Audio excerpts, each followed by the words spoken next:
Hi guys, let me know if the audio is coming fine. And I basically forgot that today is Sunday, which is why I announced this live stream in the first place. I don't usually do a live stream on Sundays because not many people stay up late listening to politics and culture. Maybe Sundays they like to just chill. So do I. I forgot today's Sunday. So I think we will not discuss the important topics that we are going to discuss, wrestlers, protests, etc., unless more people join online.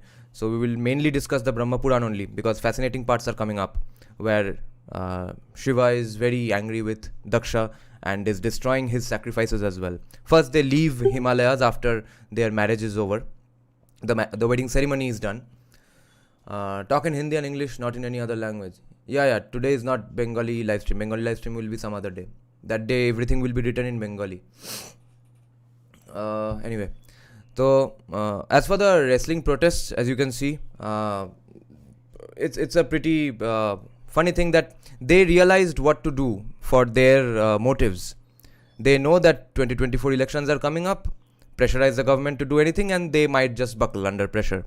Which I had been recommending that Hindus do to free the temples, but no one's that serious about freeing Hindu temples. Otherwise, you just need 15 to 20 people all across India on any national highway. Just block it for 5 days and sit down.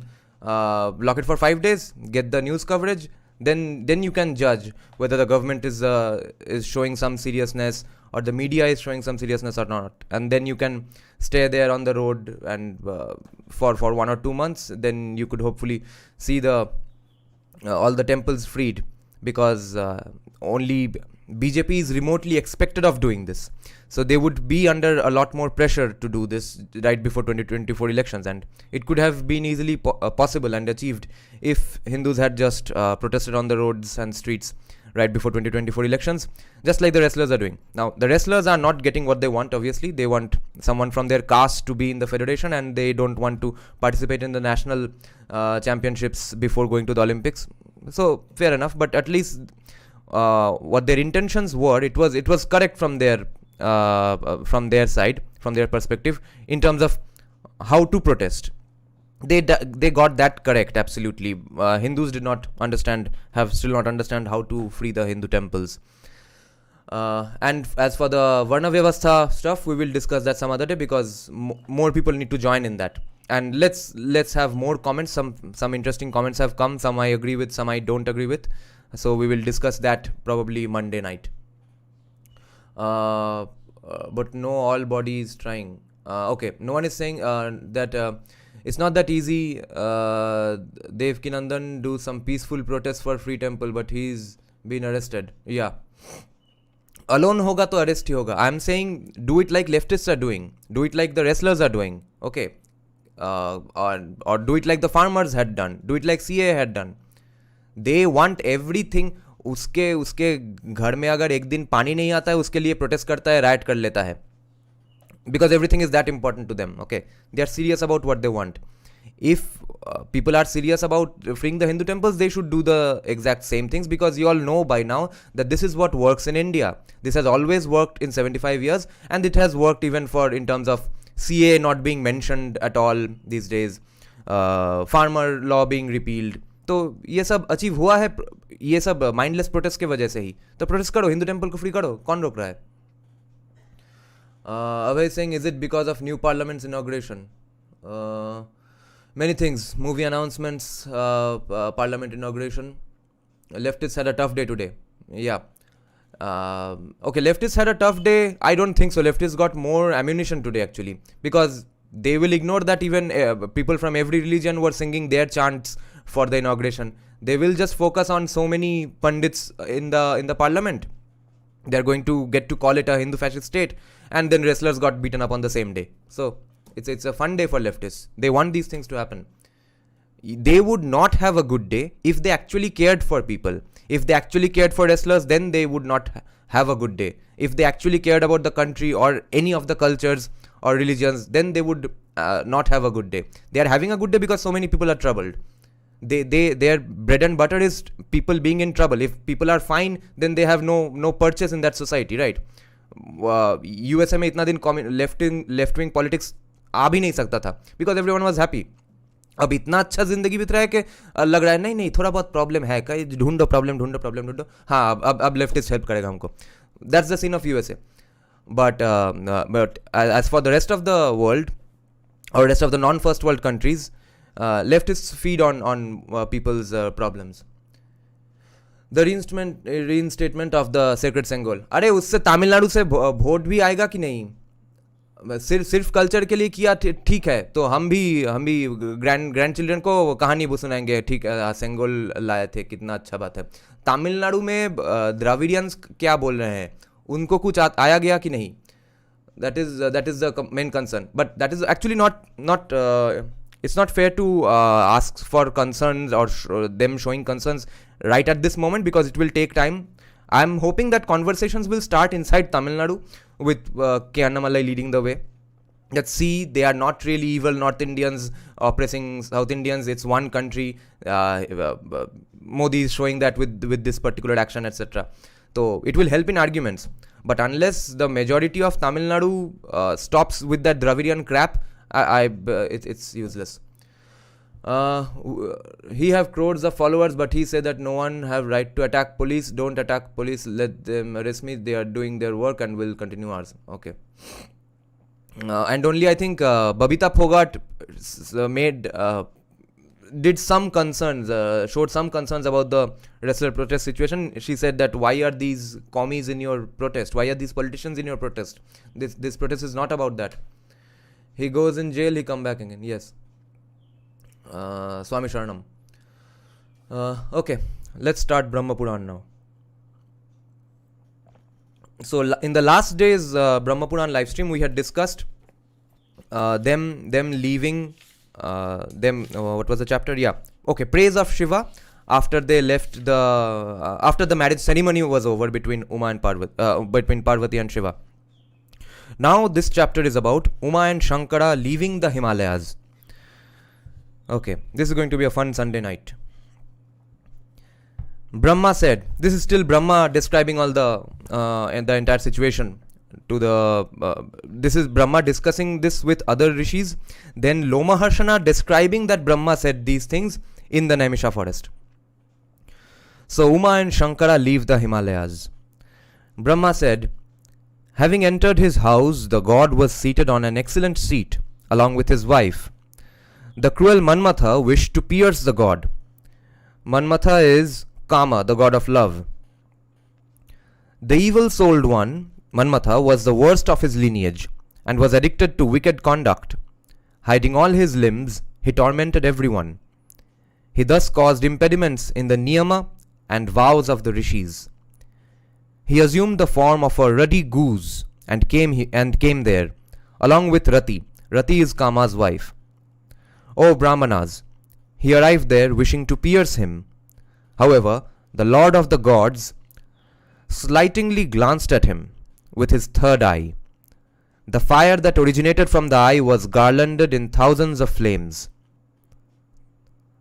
The fire that originated from the third eye was garlanded in thousands of flames, along with all his paraphernalia. Rati's husband was suddenly burnt down. Manmatha. Being burnt in this way, he shrieked piteously in a garbled tone. Seeking the god's favors, he fell down on the ground. The limbs of Manmatha, the one who scorched the worlds, were engulfed in flames. In an instant, he suddenly fell down, losing consciousness. Extremely miserable, his wife lamented piteously. Suffering from sorrow, she begged pity from the god and the goddesses. She begged pity from the god and the goddess, Manmatha's wife. The god and the goddess were full of compassion and realized that she was in this piteous state. They glanced at the miserable one and comforted her in these words. Uma and Maheshwara said, O fortunate one, he has certainly been burnt down and his revival is not possible. O fortunate one. However, despite being without a body, he will carry out all the tasks. O auspicious one, when the illustrious one becomes the son of Vasudeva, your husband will be born as his son.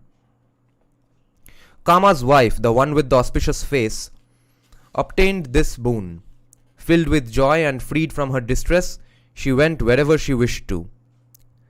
O Brahmanas, having burned down Kama, the god Vrishadhvaja happily sported with Uma in the Himalayas. With the goddess, the three-eyed one sported in beautiful caves, ponds filled with lotuses, beautiful and secluded groves of Karnikara trees, the delightful banks of rivers frequented by Kinnaras, the peaks of the king of mountains, lakes, ponds, groves of champa trees that were filled with the sounds of many birds, tirthas filled with sacred water and decorated with jewels, and sacred and agreeable regions that were full of Vidyadharas, Gandharvas, Yakshas and immortals. Surrounded by Indra and the gods, sages, Yakshas, Siddhas, Gandharvas, Vidyadharas, foremost Daityas and many others, Shambhu found delight on that mountain. The Apsaras danced there. The lords among the gods and large numbers of Gandharvas were happy and sang. The Brahmanas meditated, some played on musical instruments, some praised the supreme god. To please the goddess, the great-souled god, who was the one who plucked out Bhaga's eyes, did not abandon that mountain. He was with his own immensely strong Ganas, the equals of Shakra, Yama and Agni.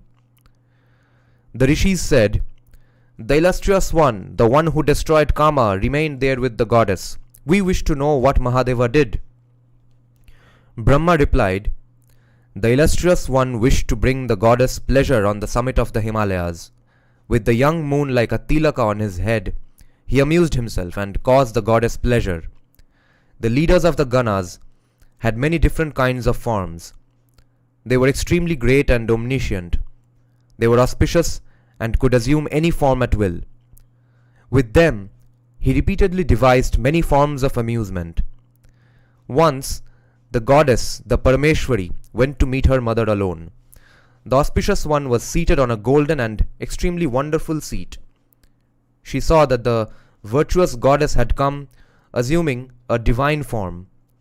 She offered the unblemished one an extremely expensive seat. When the goddess had sat down, the lotus-eyed Mena, the beloved of the Himalayas, who was also seated, spoke to her.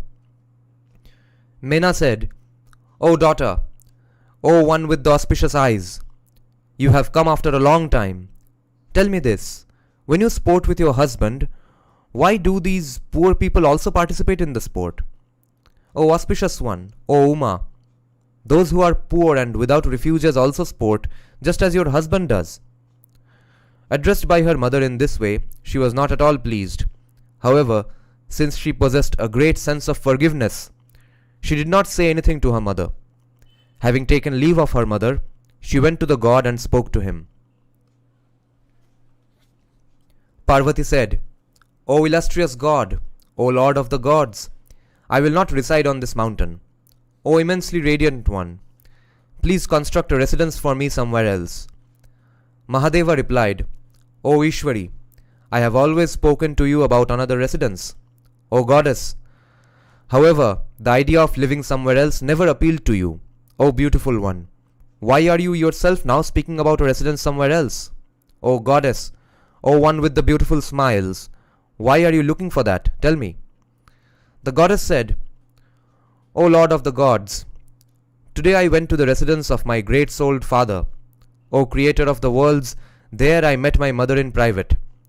She honored me with a seat and other objects and spoke to me. O Uma, O auspicious one, your husband is always sporting with those who are poor. The gods do not find pleasure in the way you are sporting." This is what she said.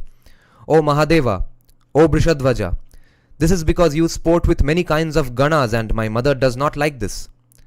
The god laughed. The Lord also tried to make the goddess laugh. The god said, "There is no doubt about this. Why are you angry? I wear hides." वो चमड़ी का कपड़ा. "I wear hides. Sometimes I do not even have a garment. The cremation ground is my residence. I do not have a residence and live in forests and caves in mountains. O lotus-eyed one, I roam around naked, surrounded by the ganas. O goddess, do not be angry at your mother. Your mother has spoken the truth. Among creatures on earth, there is no relative who is the equal of one's mother. The goddess replied, O destroyer of Tripurantaka, I have nothing to do with my relatives. O Mahadeva, act so that I can obtain happiness. Having heard the words of the goddess, with a desire to cause her pleasure, the lord of the gods left his father-in-law's region. With his wife and with his own ganas, he went to Meru, frequented by the gods and the siddhas. This is where this little subchapter ends, and the next subchapter is called Destruction of Daksha's Sacrifice. And before that, let me just check out some comments. RSB, I think ultimately Bengal can only be saved by AFSPA. Yes. AFSPA, can it be really called saving? AFSPA is the end worst case scenario. Nina is saying reading this in English makes it sound so casual, lol. Yes, that is what I think it should be to some extent, because we have not been taught Sanskrit since our childhood, and at 30, 35, if we start studying Sanskrit, ये संस्कृत में ब्रह्म पुराण कब पढ़ेंगे 80 साल की उम्र में? So why not just learn it in an accessible language, but at the same time teach the next generation Sanskrit. Maximus is saying don't defend anything in relation to text, just learn it and pass it on to those who deserve to know. Exactly. If you start defending, you will miss out on the learning. Once you've learned, then defend. True, well said. Today was a day of decolonization. Exactly. Today was not a day of postmodernism as some have tried to argue. Today was a day of decolonization, and that has absolutely set fire on some people's butts and tails. Decolonize kahe kiye? The only kind of decolonize they had wanted was to get rid of capitalism. हमने free market भी लाया और अब decolonize भी कर दिया culture को. बहुत दुख की बात है. How many seats can BJP win in 2024? Lesser than 2019 definitely. Do you believe Puran is part of Sanatan Dharma? Many don't. What's your opinion? Why wouldn't it be part of Sanatan Dharma? Anything that's not okay. Basically anything that happened before Abrahamic colonizers is part of Sanatan Dharma.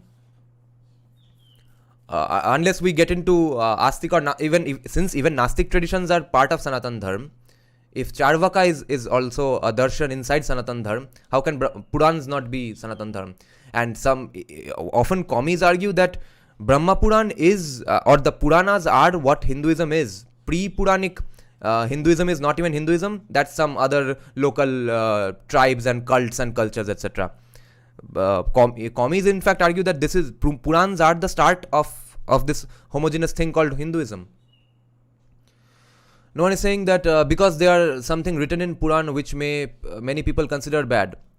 Yes, then we should acknowledge that it's bad, and that bad people did exist among us and they wrote bad things. This is proof that bad people can be anywhere. Nothing is sacrosanct that bad people cannot exist inside that. And first of all, if you at all even consider that thing bad, that even shows your own reform, that you are ready to consider something bad even though it was in your religious text. You don't have to discard the religious text just because you find something bad in that. That is the difference between reform and destroying that entire thing. Puranas have a lot of later interpolations. Yes, just like the Manusmriti we read, right? Later interpolations so hoga hi because it's a one continuous culture. Vedas also have later interpolations, but that later, Vedas का जो later है वो भी बहुत साल पहले है, इसलिए हमारे दिमाग में नहीं आता है. But otherwise the entirety of the 4 Vedas, do you think it was written all at the same time? That was also composed over hundreds and thousands of years, then written down one fine morning. So later interpolations वहाँ भी है.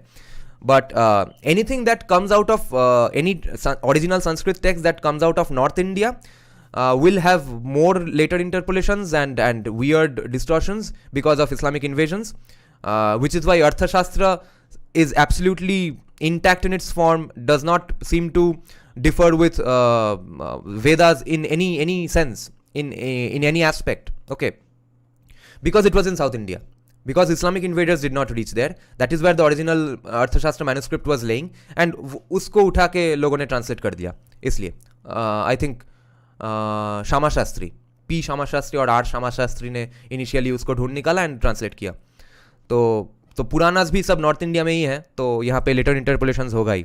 And this is तो मैंने even Bibek Debroy, people who have translated this, Bori, Bhandarkar Oriental Research Institute, they themselves say that these 18 Puranas that we have, they are definitely written sometime around 800 to 1200 AD or later.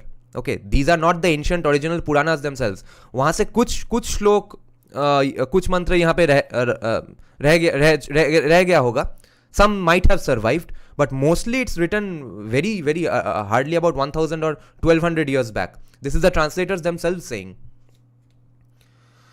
Vedas were not interpolated because they were memorized by pandits, but when they were written down, तब का जो ये इलाका था in terms of Bharatvarsha, do you think there no interpolations happened? I'm not saying those were Abrahamic interpolations, okay, but society did evolve, thought processes did evolve, and वो evolution के वजह से भी interpolations होगा. Your assumption is that interpolation is inherently bad. No, I'm not saying that. Even the good interpolations might have come inside, because there is a distinct evolution. Because वो जो commies का argument है, that is true to a certain extent, right? That in Rig Veda, Shiva is an adjective, okay, then he becomes a god and is kind of seen as a descendant of Rudra. Okay, ये सब evolution कहाँ से आया? And Vedas from Kerala to Kashmir are same, so we should trust Vedas the most, and anything which goes against Vedas we should reject that. Yes, we have to set the barrier at some point, thus far and no further. कहीं ना कहीं पे तो बोलना होगा ही. So that's the Vedas. But let me remind you that there's this female priestess in Kolkata who is saying that all the modern weddings are crap. I am doing a true Vedic wedding where she is completing the marriage with a hug or even chanting it in English. She's saying that what does it matter? But that's the true Vedic wedding according to her. So true Vedas क्या है, उसके बीच में भी debates हैं, and I cannot debate that priestess. Priests have to take this up, but priests are not that bothered. They think it's just a new language. We are inculcating this inside Sanatan Dharma, or maybe it's just a regional Prakrit. They see it that way because they are the nice, accepting souls. But thus far and no further, ये कहीं ना कहीं पे बोलना ही होगा. And her field में जो relevant है उसको बोलना होगा. Now ये प्रीस्ट का मामला है. ये प्रीस्ट को बोलना होगा कि अरे भाई इंग्लिश में काहे शादी करा रहे हो, और ये वैदिक है कि नहीं, वो सब डिबेट करना होगा प्रीस्ट को.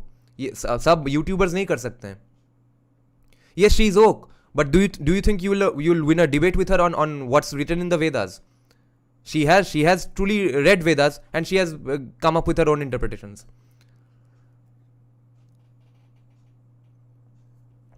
Upanishads don't follow Puran. Puran varies from Kashmir to Kerala. Yes, Upanishads are definitely before Puran. What is going on with these priests? Yes. Every Bengali is saying that Bengal is in its worst condition now. Still they will vote for TMC. Yes, I mean क्या चलता है इनके दिमागों में? I'll tell you. Every Bengali is okay. Same comment.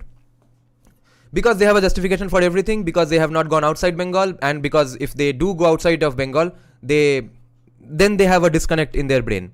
Because see, all these while, for 75 years, Indians were also going outside USA, right? But did they think that no, India really needs capitalism just like USA? No. A very fraction of a minority of NRIs said that.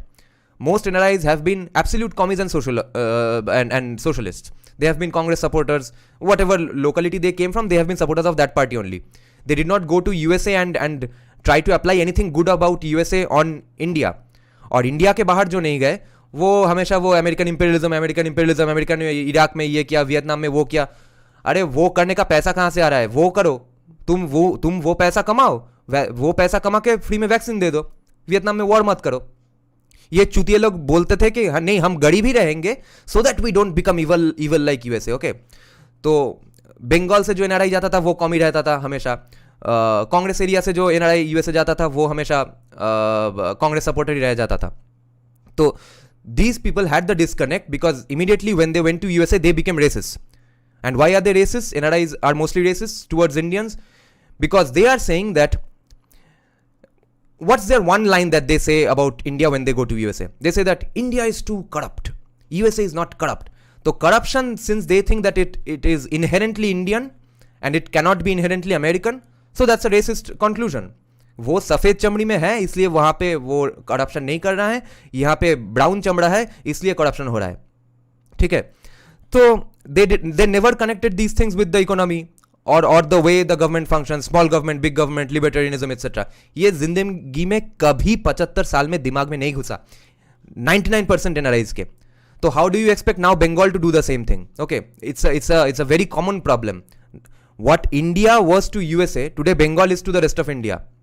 They won't go out of Bengal, so they think as destroyed Bengal is, they think the rest of the country is also that heavily destroyed or that poor or that broke. Okay, so they think 75 years में कुछ भी नहीं हुआ, देखो बंगाल का आज क्या हाल है. अरे पूरा का पूरा देश बदल चुका है, बंगाल नहीं बदला है तो क्या करे. And people who go out of Bengal behave the same way the NRIs behaved for 75 years. They also have a disconnect. They say, yeah, see, Mumbai runs so well. See, Bangalore runs so well. What? Because Kannada people and Marathi people are better than Bengalis. That's what they are saying, dumb as Bengalis. And the rest of the time, they will say Bengalis are better than everyone because we have 3 fucking nobles. Okay, like the caste discrimination bill in the US today. Yes. Subhamastu lady you are talking about. Okay, kuch nahi, Bengal is idiot. Will convert myself to become a Muslim to stay in Bengal. Yes, we will have to, unless AFSPA happens. Okay. Destruction of Daksha's sacrifice. The rishis asked, O Brahma, during Vaivasvata Manvantara, how was the horse sacrifice of Prajapati Daksha, the son of Prachetas, destroyed? On knowing that the goddess had been enraged, how was the Lord, who is in all Atmans, filled with anger? How was the sacrifice of the infinitely energetic Daksha destroyed by Mahadeva's anger? Tell us all this in detail. Brahma replied, O Brahmanas, I will tell you how Mahadeva was filled with anger and destroyed the sacrifice, in an attempt to cause pleasure to the goddess. O best among Brahmanas, in those ancient times, the colorful peak of Meru was known by the name of Jyotisthala and was worshipped by the 3 worlds. It was decorated with all the jewels. It was immeasurable and could not be assailed. It was worshipped by all the worlds. It was adorned with all the minerals. The god was seated on the slope of the mountain, as if it was a couch, and was radiant. The daughter of the king of the mountains is always by his side and was there.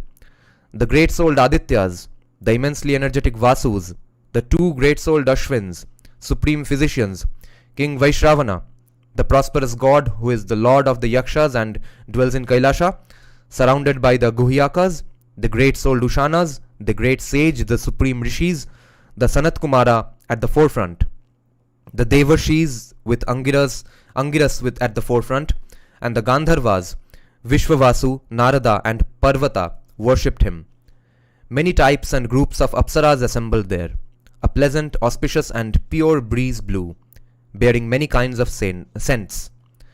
The forests were full of blossoming trees that had every possible kind of flower.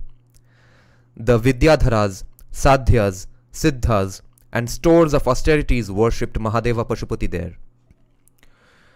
There were many other creatures there, who had assumed diverse kinds of forms. There were extremely terrible Rakshasas and immensely strong Pishachas. They were insolent and had many different kinds of forms, wielding weapons and other means of striking. The companions of the god were there, and they were the equals of Vaishvanara. Vaishvanara is obviously Agni. With the illustrious god's permission, Nandishvara was there, holding a blazing trident that shone because of its energy. O supreme among Brahmanas, Ganga, best among rivers and source of waters of all the Tirthas, tended to the god in embodied form. In this way, the illustrious Mahadeva was worshipped by the divine rishis and the extremely fortunate gods. After some time, the Prajapati named Daksha wished to perform a sacrifice, following the rites mentioned earlier. With Shakra at the forefront, all the great-souled gods left their abodes in heaven and went to Daksha's house in radiant Vimanas that had the complexion of fire. With the god's permission, they went to the place that is known as Gangadhara.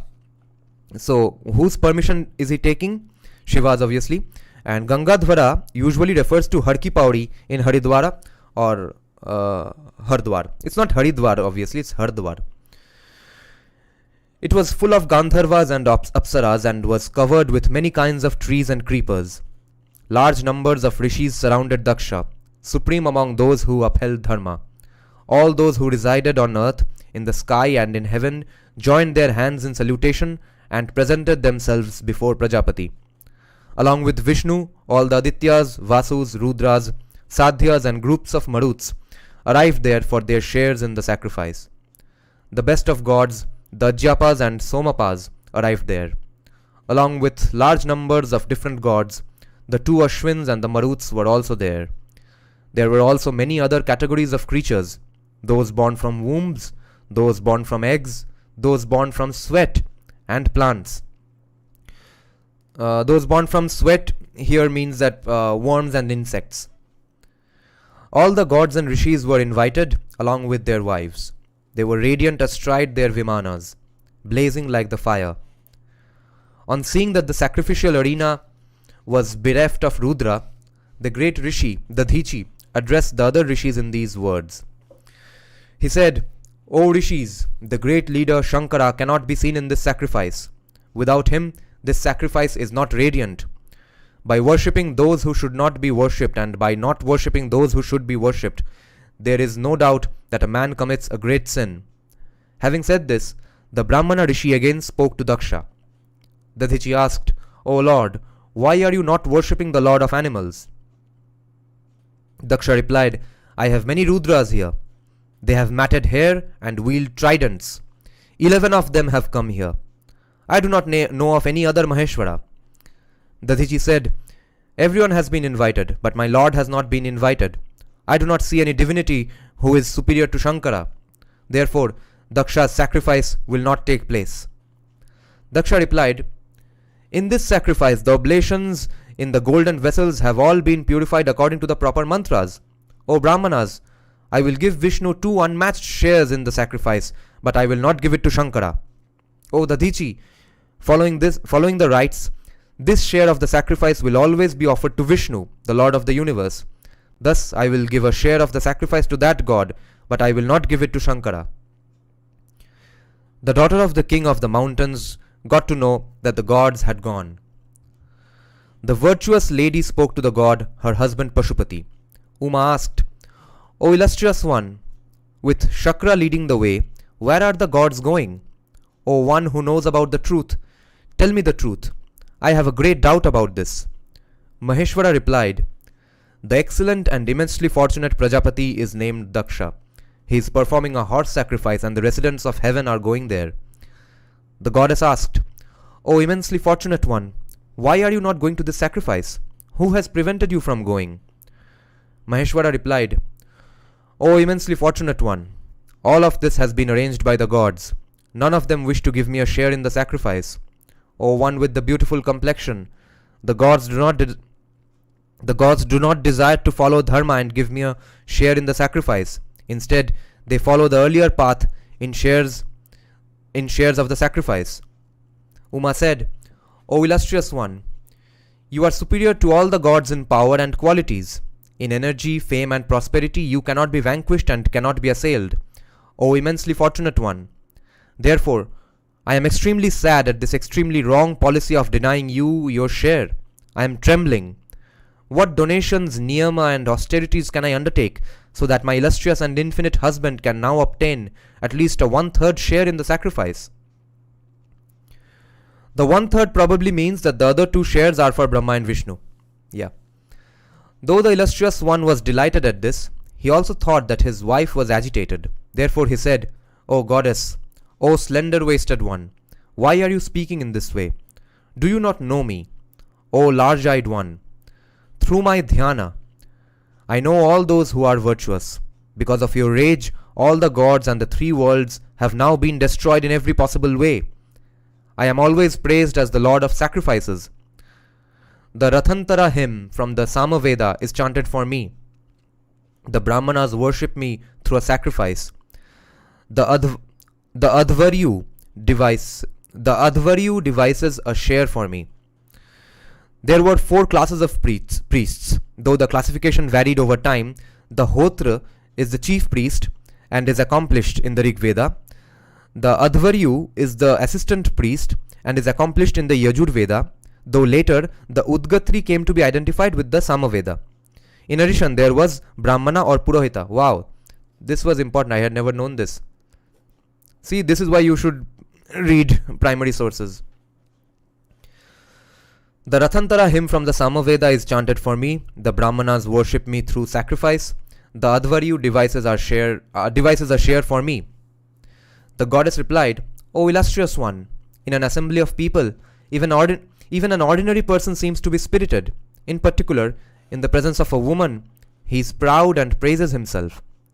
The illustrious one said, O goddess, you seem to have understood this as me praising myself. That is not true. O beautiful lady, O one with the beautiful complexion, I will protect my share.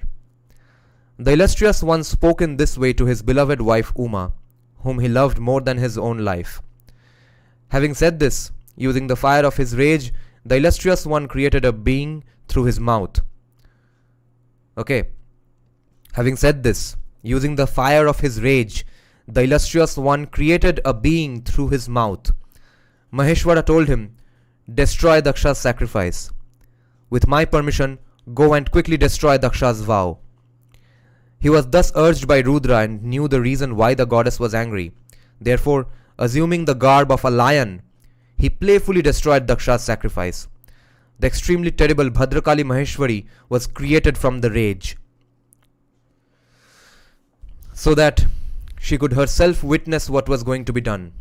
She followed him. The demon was none other than the illustrious one himself, who created a habitation with his own rage. In this rendering, the story of Sati self-immolating herself is not mentioned. With Sati having killed herself, in the more usual rendering, Shiva created Virabhadra and Bhadrakali from his anger. He was known as Virabhadra and would cleanse the goddess of her anger. From the pores of his own body, he created the lords of Ganas.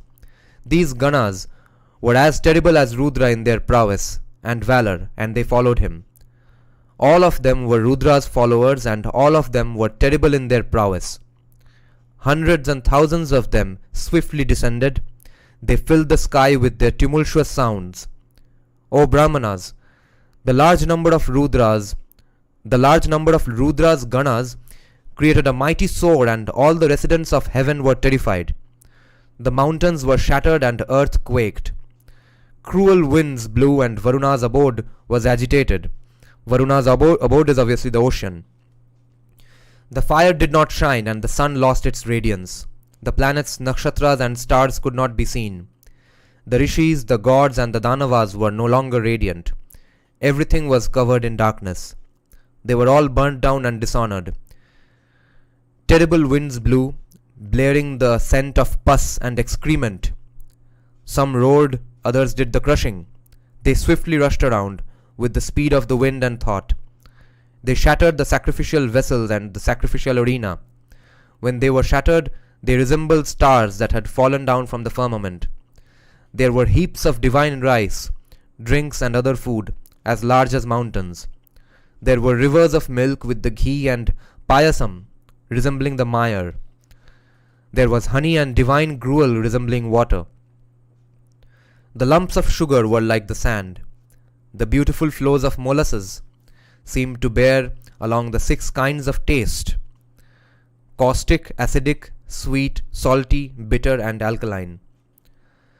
There were many kinds of meat that could be chewed, superior and inferior. There was divine lehya and choshya. The 4 types of food are those that are chewed: charvya, sucked, choshya or chushya, licked, lebya, and drunk, peya. Chorbo chosho lejjo peyo in Bengali. With many different kinds of mouths, these beings ate those up, or seized them and threw them away. Born from Rudra's rage, they were gigantic in size and like the fire of destruction. They possessed the complexion of mountains and agitated and terrified everyone. In many different kinds of ways, they played with the celestial women and threw them around. The Ganas were like this, and the powerful Virabhadra was with them. The sacrifice was well protected by all the gods.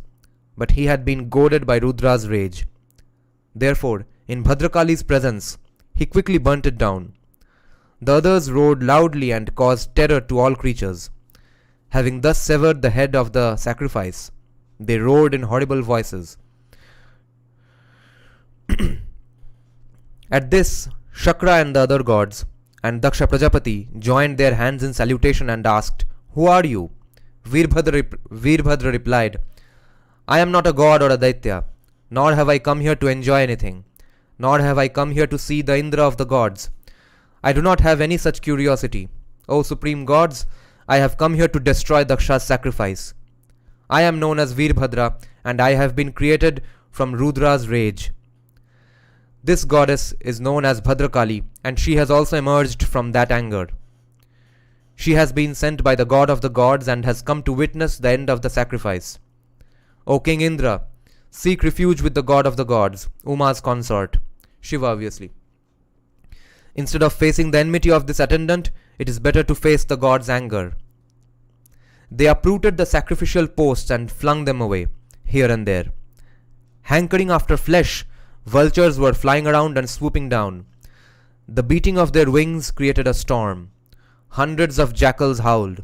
The Ganas obstructed the sacrifice of the intoxicated king, meaning Daksha. At this, assuming the form of a deer, the sacrifice leaped up into the sky and started to run away. The illustrious lord picked up his bow and arrows and pursued it.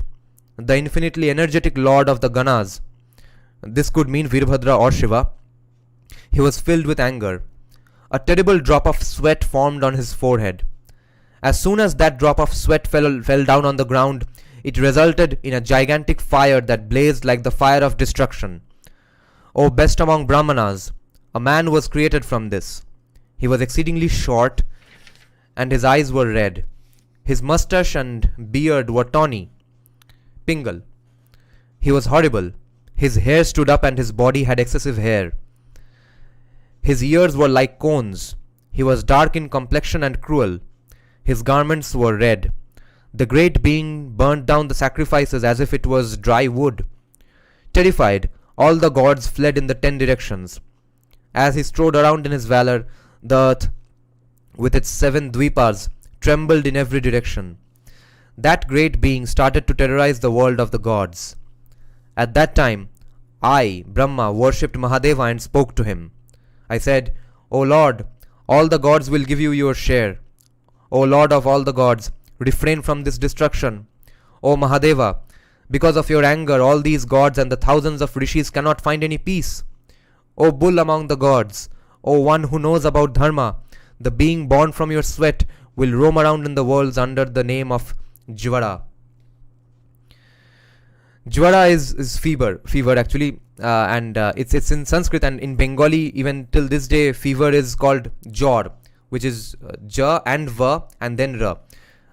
In Hindi people have started saying bukhar, etc. But we still call it the original Sanskrit way, Jvara. O Lord, if this energy is concentrated in a single entity, the entire earth will not be able to bear it. Therefore, let it be divided into many parts. Saying this, I arranged for a share for the god. This is Brahma speaking. The god of the gods, the wielder of Pinaka, agreed to what I said. The wielder of Pinaka was himself filled with great delight. In his mind, Daksha also sought refuge with god Bhava. The conqueror of enemies, that is Shiva, made efforts and concentrated prana and apana in his eyes, thus opening his eyes completely. He looked around everywhere, smiled and spoke these words. He said, "What can I do for you?" The gods and the ancestors made him hear the great account.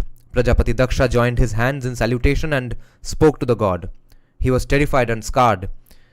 He was so frightened that his face and eyes were covered with tears.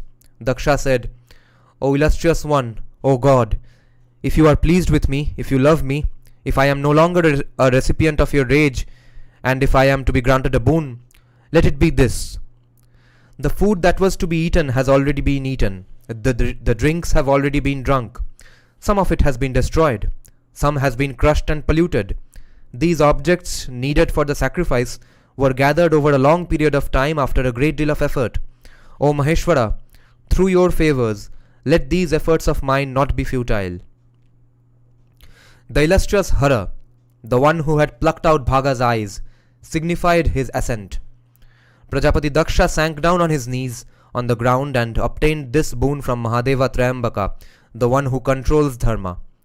Using 1008 names, he praised Vrishadhvaja. This is the end of this subchapter. Then next we will start Daksha's prayer. And let me check some comments before that. Fascinating stuff. That is Sanskritized Hindi, yes. Okay, what conversation is going on? Let's see. RSB saying, I simply don't understand how BJP vanished completely. I mean, they are simply gone from Bengal.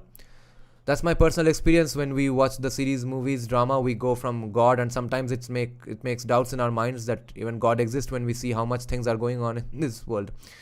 Come back to the topic, bhai log. Baad mein argue kar lena. Talking about Bengal is necessary if we really want to save Bengal, yes. Mamta violently destroyed the BJP cadre in post-2021 pogroms. She targeted them with vengeance, and BJP leadership did not come for help. Your emotions is understood. Talking will do no good against an enemy that is deaf. Yes. Steady silent when your enemy is hell-bent to destroy you is much worse. True. Yeah. In proper Hindi is jwar. Right. Then do something. People already know. That's a collective effort. Hailing from rural Bengal, I'm doing my part. Not everyone lives outside Bengal as a Bengali, then give lectures to others, yes. And incidentally, my channel's highest viewership is not from Kolkata. Every week it's either Tamluk, where probably Rohan lives, or it's Bangalore. Bangalore, Tamluk. This is how my city viewership varies. Third highest is always Kolkata. Wait, let me have a sip of coffee. Fascinating descriptions in the Brahma Purana, huh? We should know these stuff. Because, see how different this is from Abrahamic faiths.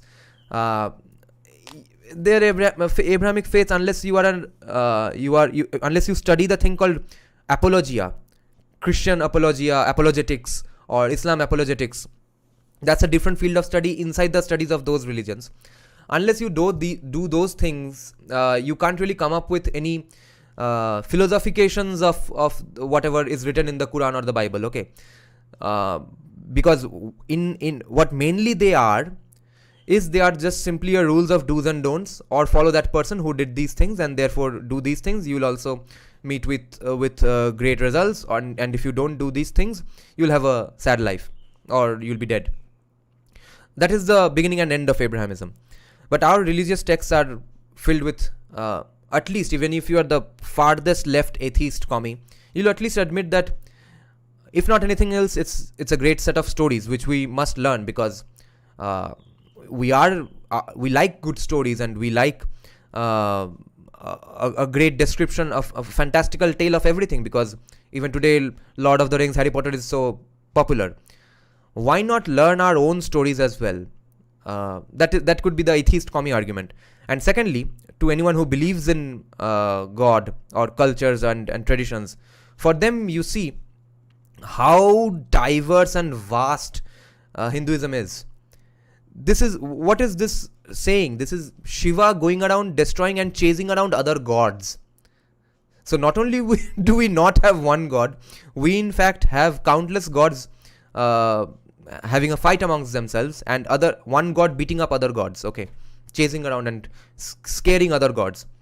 Although at the end of the day, they are all manifestations of one supreme consciousness. But I don't know if there's an agreement about these things. That might be just one school of thought.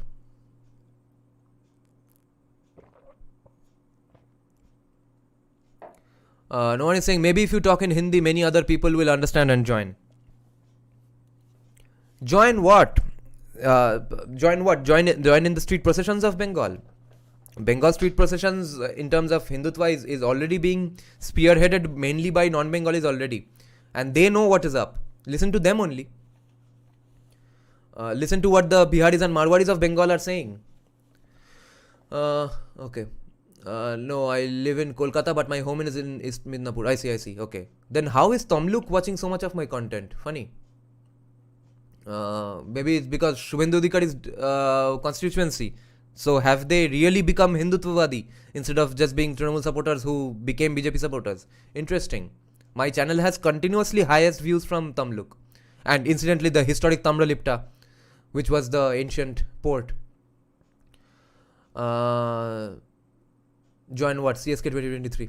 No, join in your channels and streams. I see. Yeah, that's the I already have. I have 4.96 thousand followers. Okay, 90% of that is non-Bengalis only. Binay Singh is saying, Dada, have you seen that video? Which ones? 2-3 people were asking me to see 2-3 videos. I forgot which one you were asking me to see. Okay, let me know once.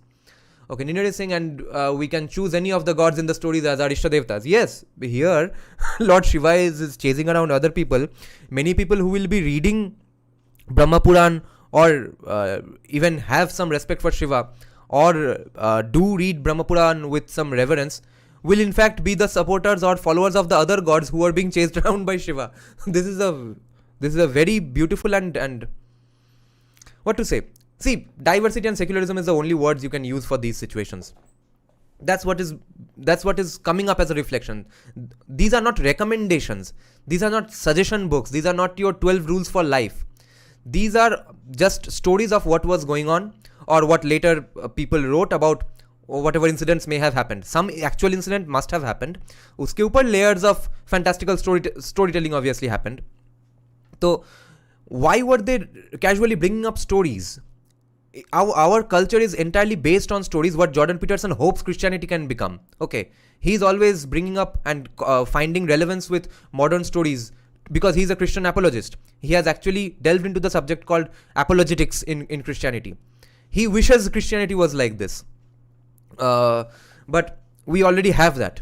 Here, it's just a collection of stories and you observe both the good and the bad from whichever god you choose. Okay, you choose to follow. You can see the good and bad from in the god you choose to follow. You can see the good and bad from the gods you don't choose to follow.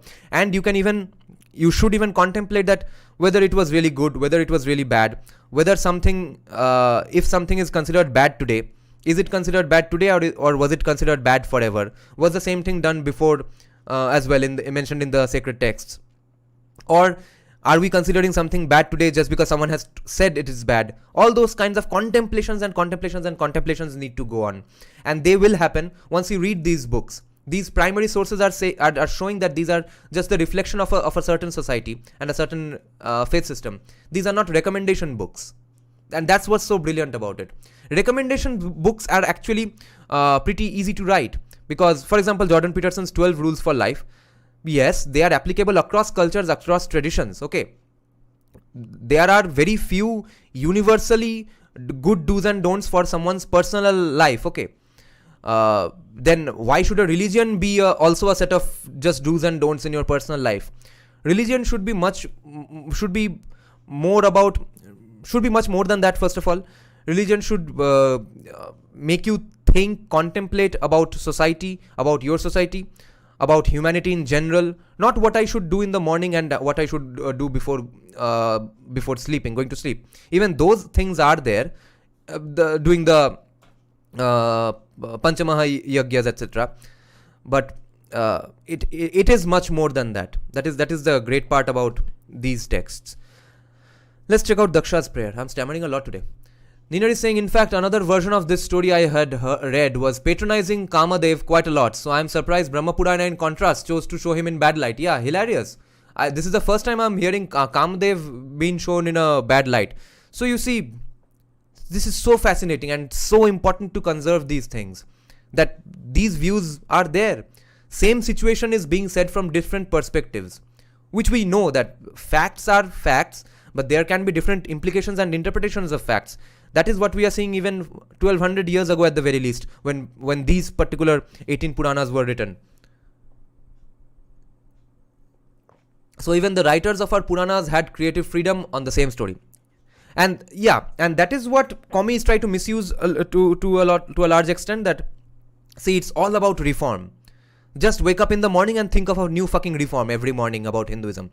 So that addiction to reform also needs to be criticized. But a large consensus needs to be reached about is a particular practice benefiting society or not, and if it's not benefiting, let's just not do it. But other than that, what commies make the mistake is reform everything all the time, every day, in every chance they get.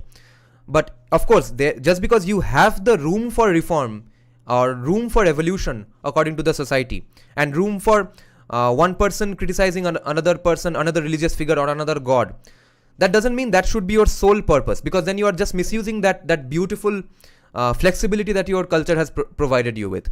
And that misuse is obviously going to lead Hinduism and Sanatan Dharma to becoming more and more rigid and Abrahamized. Okay, there's no way going around it, because commies are going to exploit and misuse this beauty of Sanatan Dharma to such an extent that Hindus will keep becoming more pissed off, and one day they will probably say that Sarvadharma Samabhava gaya gadde mein, jo Ram ko nahi puja karega hum usko maar denge. One day a day might come very, very easily in my lifetime, because they are being so pissed off. There's no end to this nonsense from commies. Only way Hinduism can be prevented from becoming Abrahamized and from causing genocides is if we keep being pissed off with commies. At the same time, remember what Sanatan Dharma is all about. Or if commies themselves become a little fucking humble. Nina is saying, if you have time, read Brahma Vadya Purana. I suggested. Okay, but I will read all the Puranas here anyway. This is a fascinating thing I've started. Abhay is saying, unnecessary reform is going to lead to reactionary acrimony. Exactly. Unnecessary reform. Arey, Vedic marriage English mein karne ka kya zarurat tha? Other than just poking a hole in something that's already... It doesn't even matter. Most of Hindus who get married, most of them are fucking atheists anyway. They are just keeping up with the tradition because it's a great marriage ceremony or their parents have said it. They don't believe in those Vedic mantras anyway. So, if you don't even believe in it, why were you doing it in English? Okay, that means they are just trying to piss off Hindutvadis. So, if your sole goal is to piss us off, then wait till we get pissed off with you. Daksha's prayer. Brahma said, O supreme among Brahmanas, in this way, Daksha witnessed Shambhu's valor. He joined his hands in salutation, prostrated himself and started to praise him. Daksha said, O Devesha, aha, what a word. This means that God of the lords among the gods. We have not numbered the names because it is difficult to differentiate between a proper name and an adjective. Yeah, this is Bibek Debroy writing as a footnote. O Devesha, I bow down to you. O Balasudana, never heard this word. Balasudana, destroyer of strength, Bala. There was a demon named Bala, and Balasudana can also mean destroyer of Bala. However, the demon Bala was killed by Indra, not Shiva. There is no story about Shiva being killed, Shiva having killed a demon named Bala.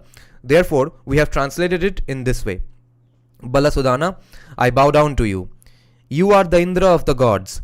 You are the best in strength, worshipped by the gods and the Danavas. O Sahasraksha. Sahasraksha is one with 1,000 eyes. O Virupaksha. Virupaksha is it means one with malformed eyes. O Triyaksha.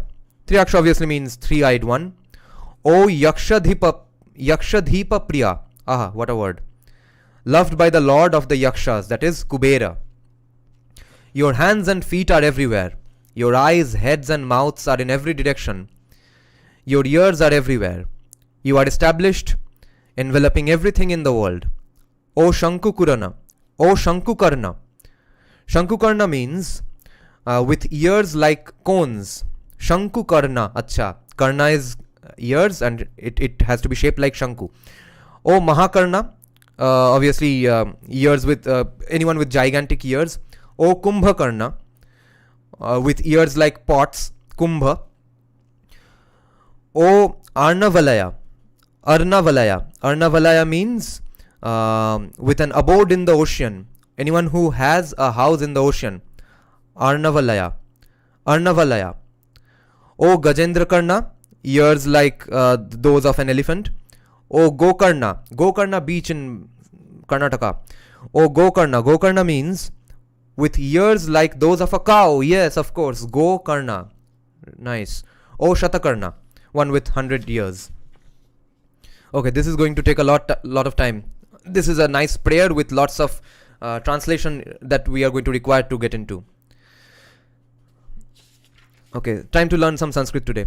It will be a nice gist of Sanskrit teachings. O Shatakarna. I bow down to you, O Shatodara.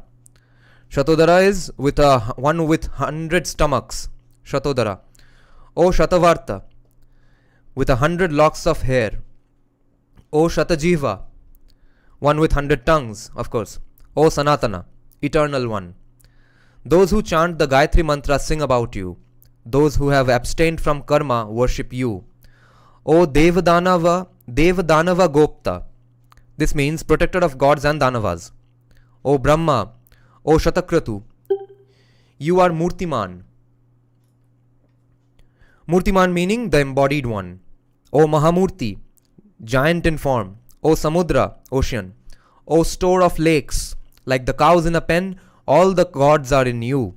Wow. Just like the cows are in a pen, pen meaning bullpen, वो जहाँ पे cows को रखा जाता है. In the same way, all the gods are inside you. This is Daksha saying to Shiva. In truth, like the cows in a pen, all the gods are in you. In truth, I see in your body Soma, Agni, the lord of the waters. Varuna. Okay, so Soma, Agni and Varuna. Aditya, Vishnu, Brahma and Brihaspati. I see all of them in you. You are the act. You are cause and effect. You are the doer. You are the instrument. You are the existent. You are the non-existent. You are the origin of creation and destruction. I bow down to Bhava, Sharva, Rudra, Varada. Bhava is the origin, Sharva is one who kills with arrows, Rudra is the dreadful one, and Varada is one who bestows boons. I bow down to Pashupati and Andhaka Ghatin. Okay, never heard this. Pashupati is lord of animals and Andhaka Ghatin is one who killed Andhaka. I see. I bow down to Trishira, Trishula Varadharin, Trayambaka, Trinetra and Tripuragna. Trijata is one of the 3 locks of matted hair, dreadlocks. I see. Trishirsha is one with 3 heads. Trishula Vardharin is one who wields an excellent trident, obviously. Trayambaka and Trinetra both mean 3-eyed, and Tripuragna is the one who destroyed Tripura. I bow down to Chanda, Manda and Vishwachandadhar. This means Chanda is the fierce one, Munda is one with a shaved head, Chanda Munda, okay. And Vishwachandadhara is the fierce one who holds up the universe. I bow down to Dandin, Shankukarna and Chandi Chanda. Okay, Dandin is one with a staff, jiske paas dand hai. Shankukarna is one with ears like cones, and Chandi Danda is the fierce one who is with Chandi.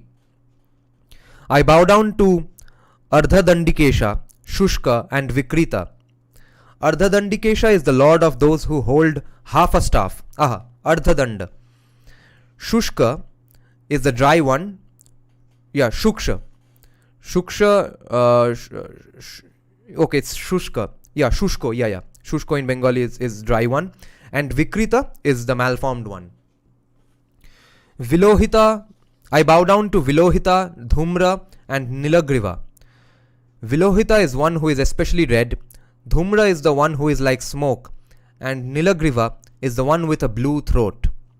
I bow down to Apratirupa, Virupa and Shiva. Apratirupa is one whose form cannot be matched. Virupa is the malformed one and Shiva is the auspicious one. I bow down to Surya, Suryapati and Surya Dhvajapatakin. Right. This is 846. Suryapati is Surya's lord, and Surya Dhvajapatakin is one who has the mark of Surya on his standard staff and flag. I bow down to Hiranya Varna and Hiranya Kavacha. Hiranya Varna is one with a golden complexion and Hiranya Kavacha is one with golden armor. Yeah, beautiful. I bow down to Hiranya Kritachuda and Hiranyapati. Hiranyakritachura is one with golden tufts of hair. Hiranyapati is the lord of gold. I bow down to... Okay, these I think are hints that Aryan migration did happen. Probably. Because why else would someone have golden hair, golden complexion? Golden complexion तो जो कोई भी पहाड़ी में रहता है उसका fair skin होगा थोड़ा बहुत. But this is pretty significant because golden hair is being mentioned. And even in the Shivtandav Stotram itself, I think it shows that Aryan migration happened, that Jata Bhujanga Pingala. Yeah, okay. So Pingal color is kind of yellow, right? So I think they are saying that Shiva had golden hair or golden Jata. That seems to be blonde. And that seems to be Aryan migration probably.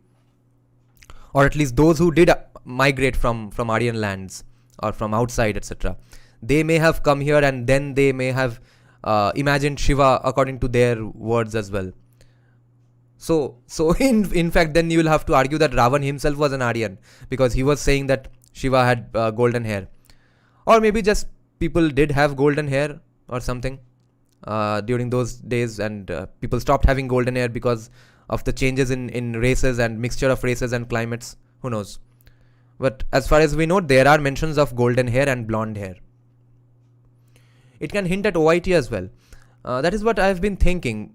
But if OIT, it might have been, if it's a result of OIT, then we would have those descriptions in those lands. But since we have those descriptions here, so then why would OIT be the case, right? Because let's imagine some people had gone out of Bharatavarsha and ended up having golden hair after living there thousands of years. Then if OIT is the case, then that would mean that even after 1,000 years, 2,000 years, or how much ever time it takes for their skin complexion and hair complexion to change, even then they had the connection with Bharat, and that did not change, which is why even if the god went away to live in Kailasa or wherever the heavens were, which must have been more Aryan lands in the conventional academic term, then they may have started, those people may have started having golden hair, and that's why they were still worshipped here as people having golden hair. So that might be the OIT argument. Or if it's Aryan migration, it's even easier to argue. Abhay Agarwal is saying, I think migration happened both ways in and out. Yeah, actually that is the only thing you can say with surety in this context, right? Why would not people go outside, and why wouldn't people come here all the time? It was the best place, one of the best places to live on planet Earth because of the nature, climate, and later because of its economics. So obviously migration happened both in and outside.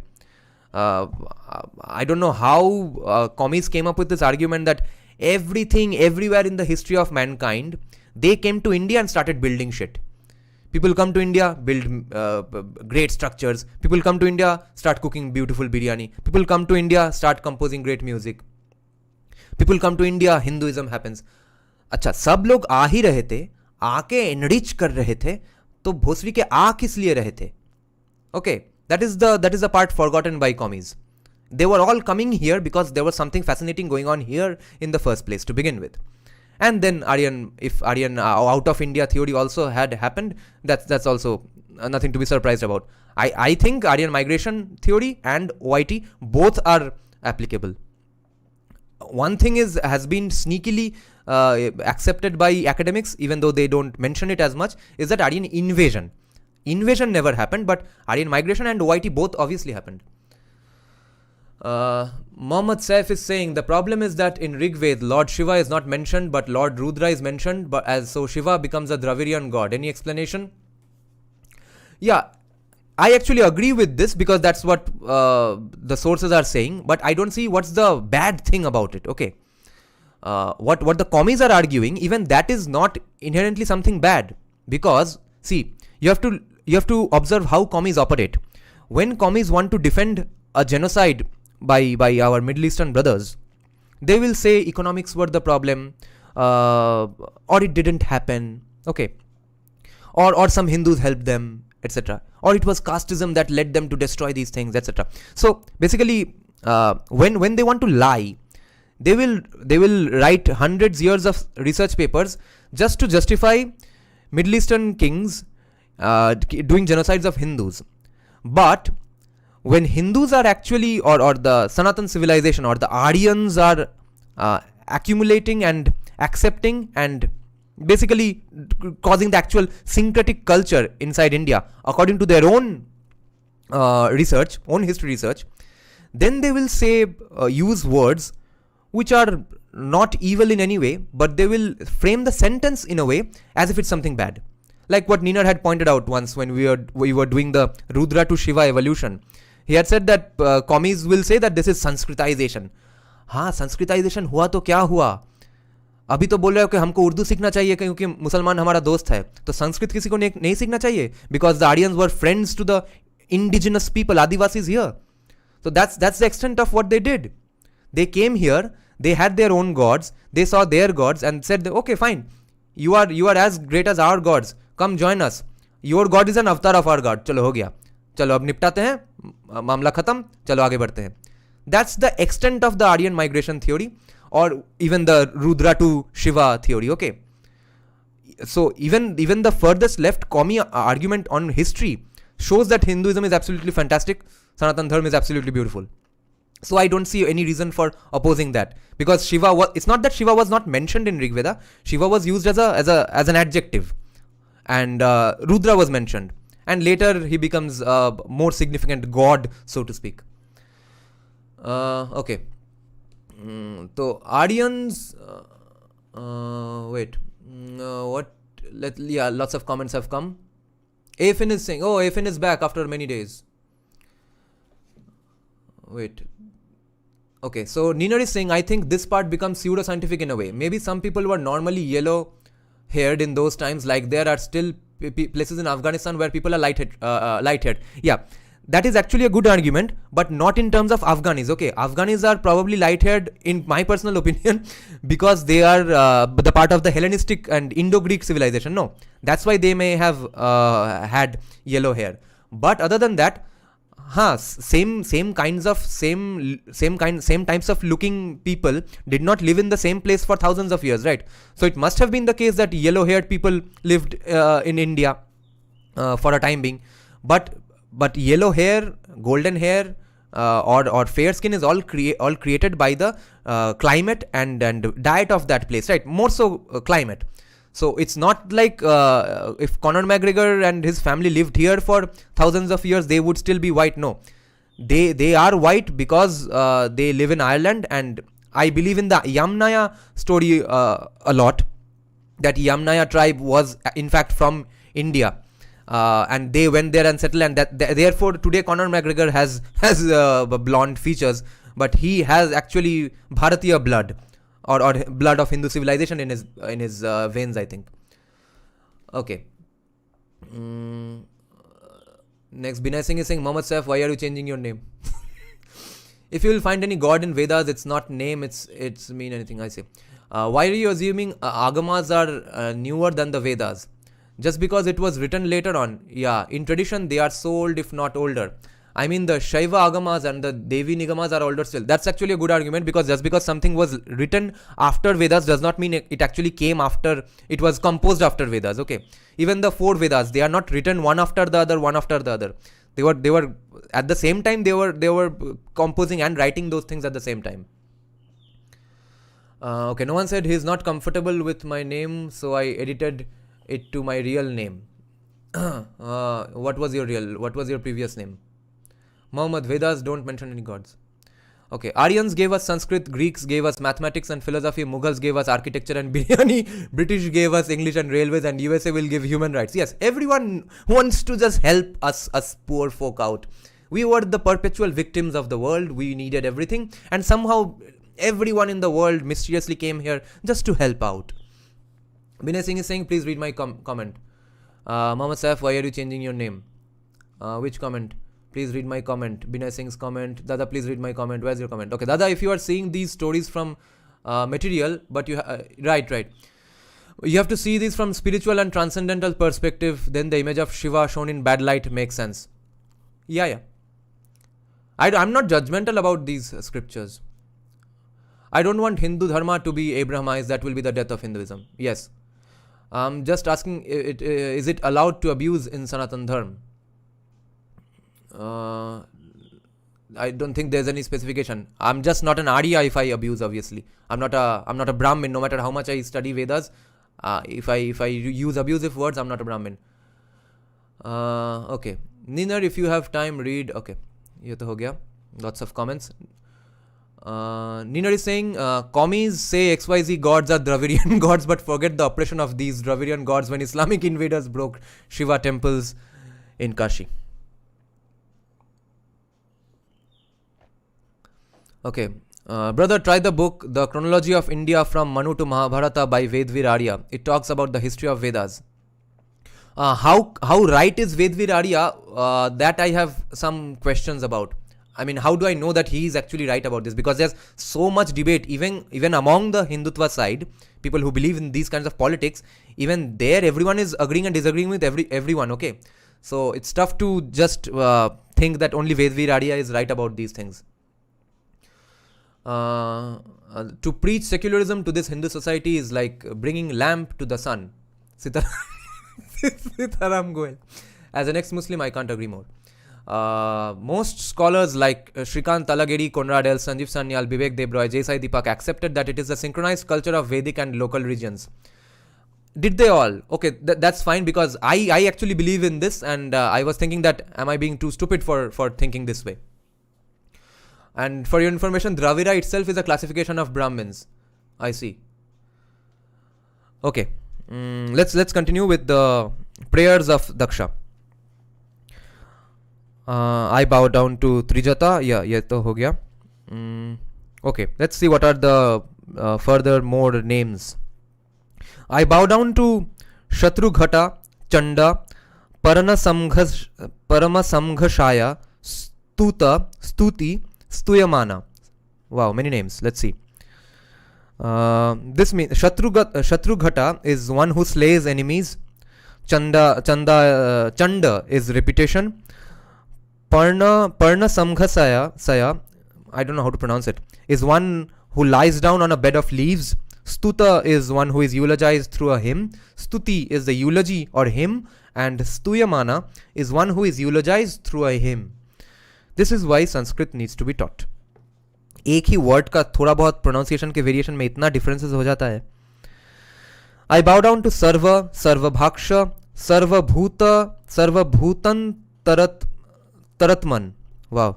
This means Sarva is one who is everywhere. Sarvabhaksha is one who eats everything, obviously.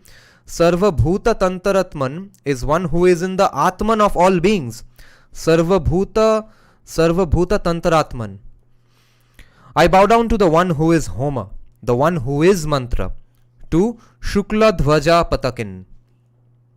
This means oblations are Homa, obviously. Shukla Dhvaja Patakin is one with white standard and flags, white stick and flags. I bow down to Anamya and Anamya and Namya. Anamya is one who cannot be bent down. Namya is one to whom one should bow down. This is a great crash course in Sanskrit. Anamya is one who cannot be bent down. Namya is one to whom one should bow down. I bow down to Kila Kila.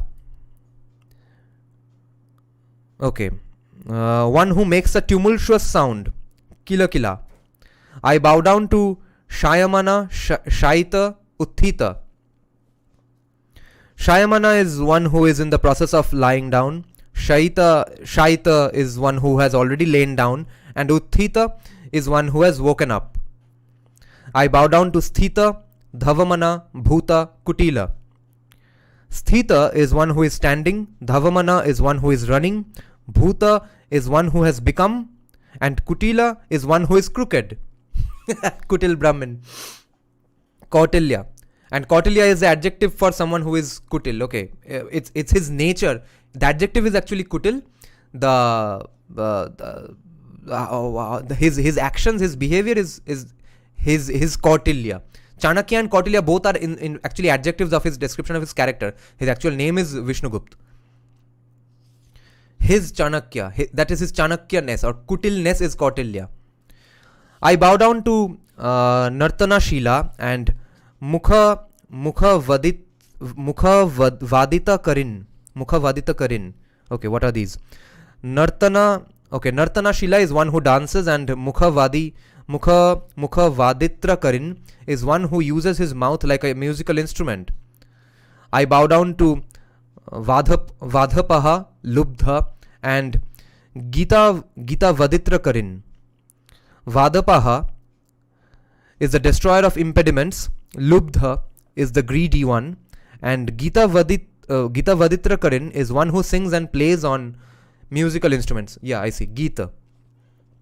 I bow down to Jeshtha, Shrestha, and Bala Pramathana. Jeshtha is the oldest, Shrestha is the best, obviously. Bala Pramathana is one who subdues the strong. I bow down to Kalpana, Kalpya, Kshama, and Upakshama.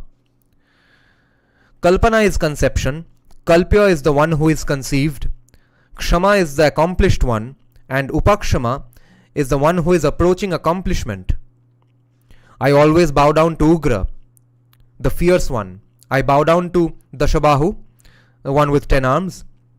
I bow down to Kapalahasta, Sita Bhasma Priya, Bibhishana, Bhima Vratadhara. Kalpahasta is one with a skull in his hand. Sita Bhasma Priya is one who loves white ashes.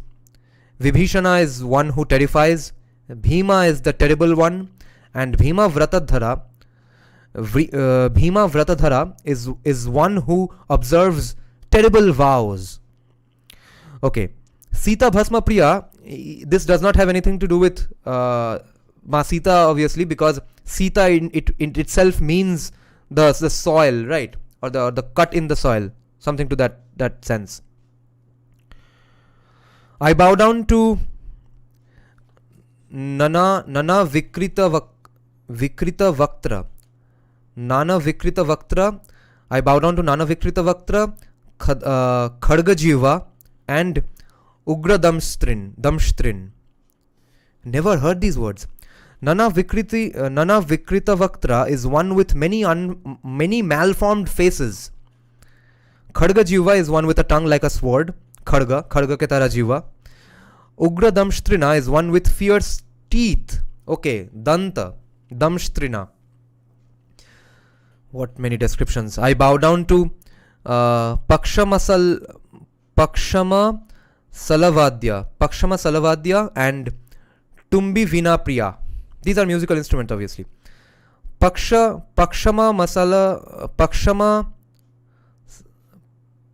Salavadya. Paksham Sal Vadya. Vadya is the music instrument. Is one with musical instruments on the sides. Okay. दो side में अब अगर music instruments रखे तो उसका नाम हुआ पक्षमा साल. where did it go? Pakshama Salavadya. And Tumbina Vina Priya is one who loves Tumbina Vina, a Vina made out of gourds, Gourds. Tumbi is still a popular instrument in Punjab. Okay.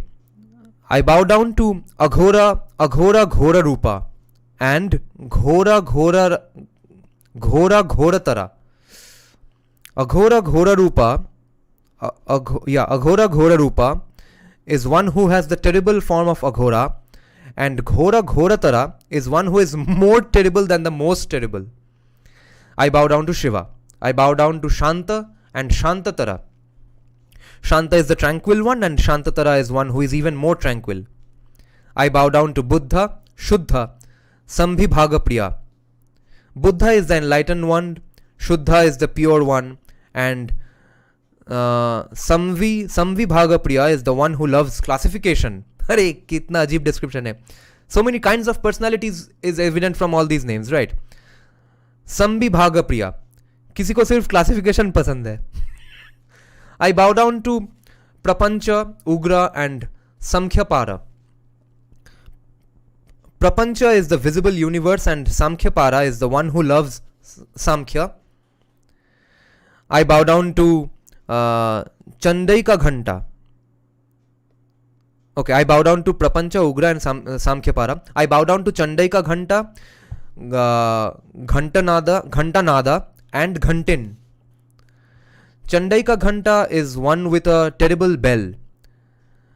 Ghantanada is the sound of a bell. Okay, Ghantakanad, like Shankhnad. Ghantin is one with a bell. I bow down to Sahasrashata Ghanta and Ghantamala Priya. Sahasrashata Ghanta is one with hundreds of thousands of bells, and Ghantamala Priya is one who loves a garland of bells. I bow down to Pranadanda, Nitya and Lohita. Pranadanda is the staff of life, a stick of life. Nitya is the permanent one, and Lohita is the one who is red. I bow down to Humkara, Rudra and Humkara Priya. Humkara means to utter the sound hum, a sound believed to possess special powers. Humkara is one who emits the sound of Humkara. Wow. Humkara Priya is one who loves that sound. I bow down to Aparavan, Nitya, Giri Vriksha Priya, Marga Mamsa Shrigala, Taraka and Tara. Aparavan is one who has no end. Giri Vriksha Priya is one who loves mountains and trees. Marga Mamsha Shrigala is the jackal who waits alongside roads for meat. Taraka is the one who makes a person cross over, and Tara is the one who crosses over. This is amazing. I bow down to Yagyadhipati, Krita and Prakrita. Yagyadhipati is the lord of a sacrifice, obviously. Krita is what has been done, and Prakrita is what has been properly done. I bow down to Yagyavaha, Danta, Tathya and Vitatha. Yagyavaha is the one who is borne along by a sacrifice. Danta is one who is controlled. Tathya is the truth. And Vitatha is falsehood. Aha. Tathya is truth, Vitatha is falsehood. I never heard this word. I bow down to Tata, Tatya and Tatinipati. Tata is bank. Tatya is the support of a bank. And Tatinipati is the lord of rivers. A river is Tatini. Something with a bank. I see. So river bank. Tata. Oh, okay. So this is not Tata. This is Tata. Somudra Tot. In Bengali, sea beach is called Somudra Tot. So it's Tat. Tat is a bank. Tatya is the support of a bank. And Tatinipati is the lord of rivers. What beautiful construction of a word, right? I bow down to Annada, Annapati and Annabhuja. Annada is one who gives food. Annapati is the lord of food, and Annabhuja is one who eats the food. And reading these things are important for this another reason, that just because someone gives you food is not the lord of the food. Okay, there are distinctions. These distinctions here in this case might be the same person, but they are different concepts. And these things will be remembered by you. These concepts will be internalized by you only when you have read all these primary sources. Annada is one who gives food, Annapati is the lord of food, and Annabhuja is one who eats the food. And I bow down to all three of them. I bow down to Sahasrashirsha, Sahasracharana, Sahasrodhyatashula and Sahasranayana. Okay. Sahasrashirsha is one with 1000 heads. Sahasracharana is one with 1000 feet. I see, Charana. Sahasrodhyatashula is one who has 1000 upraised tridents. Trishul. Okay. Sahasrodhyatashula. Okay. Udyot means obviously holding something upright. So Sahasrodhyatashula. upraised tridents, and Sahasranayana is one with 1000 eyes. I bow down to Balarkavarna and Balarupadhara. Okay, Balarkavarna. Have I gone blind? I bow down to Balarkavarna and Balarupadhara. Balarkavarna is one with the complexion of the rising sun, and Balarupadhara is one with the form of a child. So this is not Bal, this is Bal. This is the problem with reading this in English, and if they don't put that Uchcharan for that line they draw above the letter, though that has not been applied by Bibek Debroy here. That's one problem. So this is Balarka Varna and Balarupadhara. So Balarka Varna is one with the complexion of the rising sun, and Balarupadhara is one with the form of a child. I bow down to Balarka Rupadhara and Balakridhanka. Balakridanaka. Okay, so Balarka Rupadhara is one who has the form of the rising sun, and Balakridanaka is one who plays like a child. I bow down to Shuddha, Buddha, Shobhana and Kshaya. Shuddha and Buddha are repetitions. Shobhana is one who agitates, and Kshaya is one who causes decay. I bow down to Tarangankita Kesha and Mukta Kesha. Tarangankita Kesha is one whose hair is marked by waves, and Mukta Kesha is one with loose hair, obviously. I bow down to Shatakarmatushta and Trikarmanirata. Shatakarmatushta is one who is satisfied with the 6 tasks such as teaching, studying, performing sacrifices, officiating at sacrifices, donating and receiving gifts recommended from Brahmanas. While Trikarmanirata is one who is devoted to the 3 tasks such as performing sacrifices, studying and donating.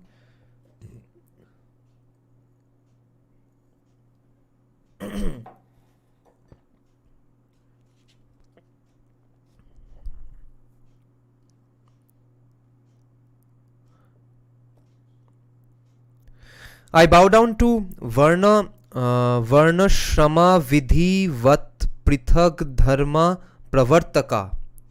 Okay, this was a huge word. One who properly establishes the separate dharma of the Varnas and the Ashramas.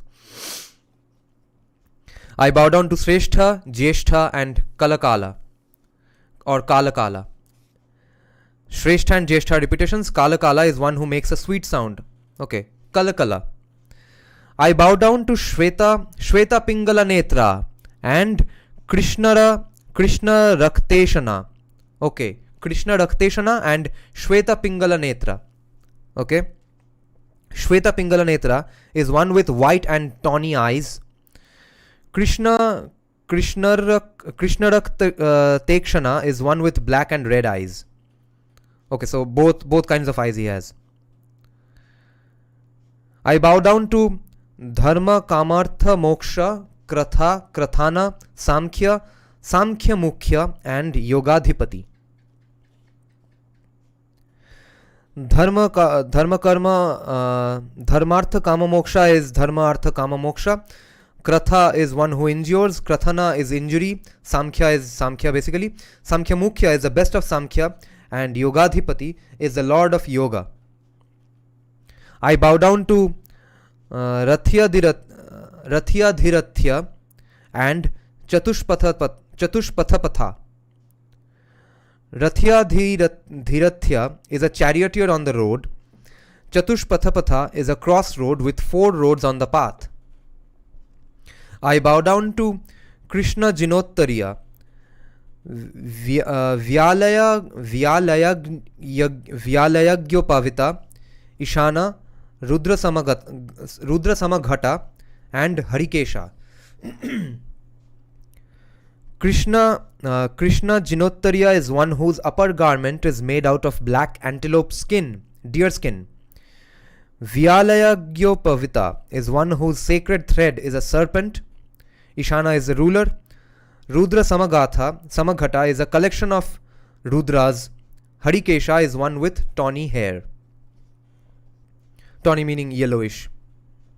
I bow down to Trayambaka, Ambikanatha, Vyakta and Avyakta. Trayambaka is repetition. Ambikanatha is Ambika's lord. Vyakta is one who is manifest.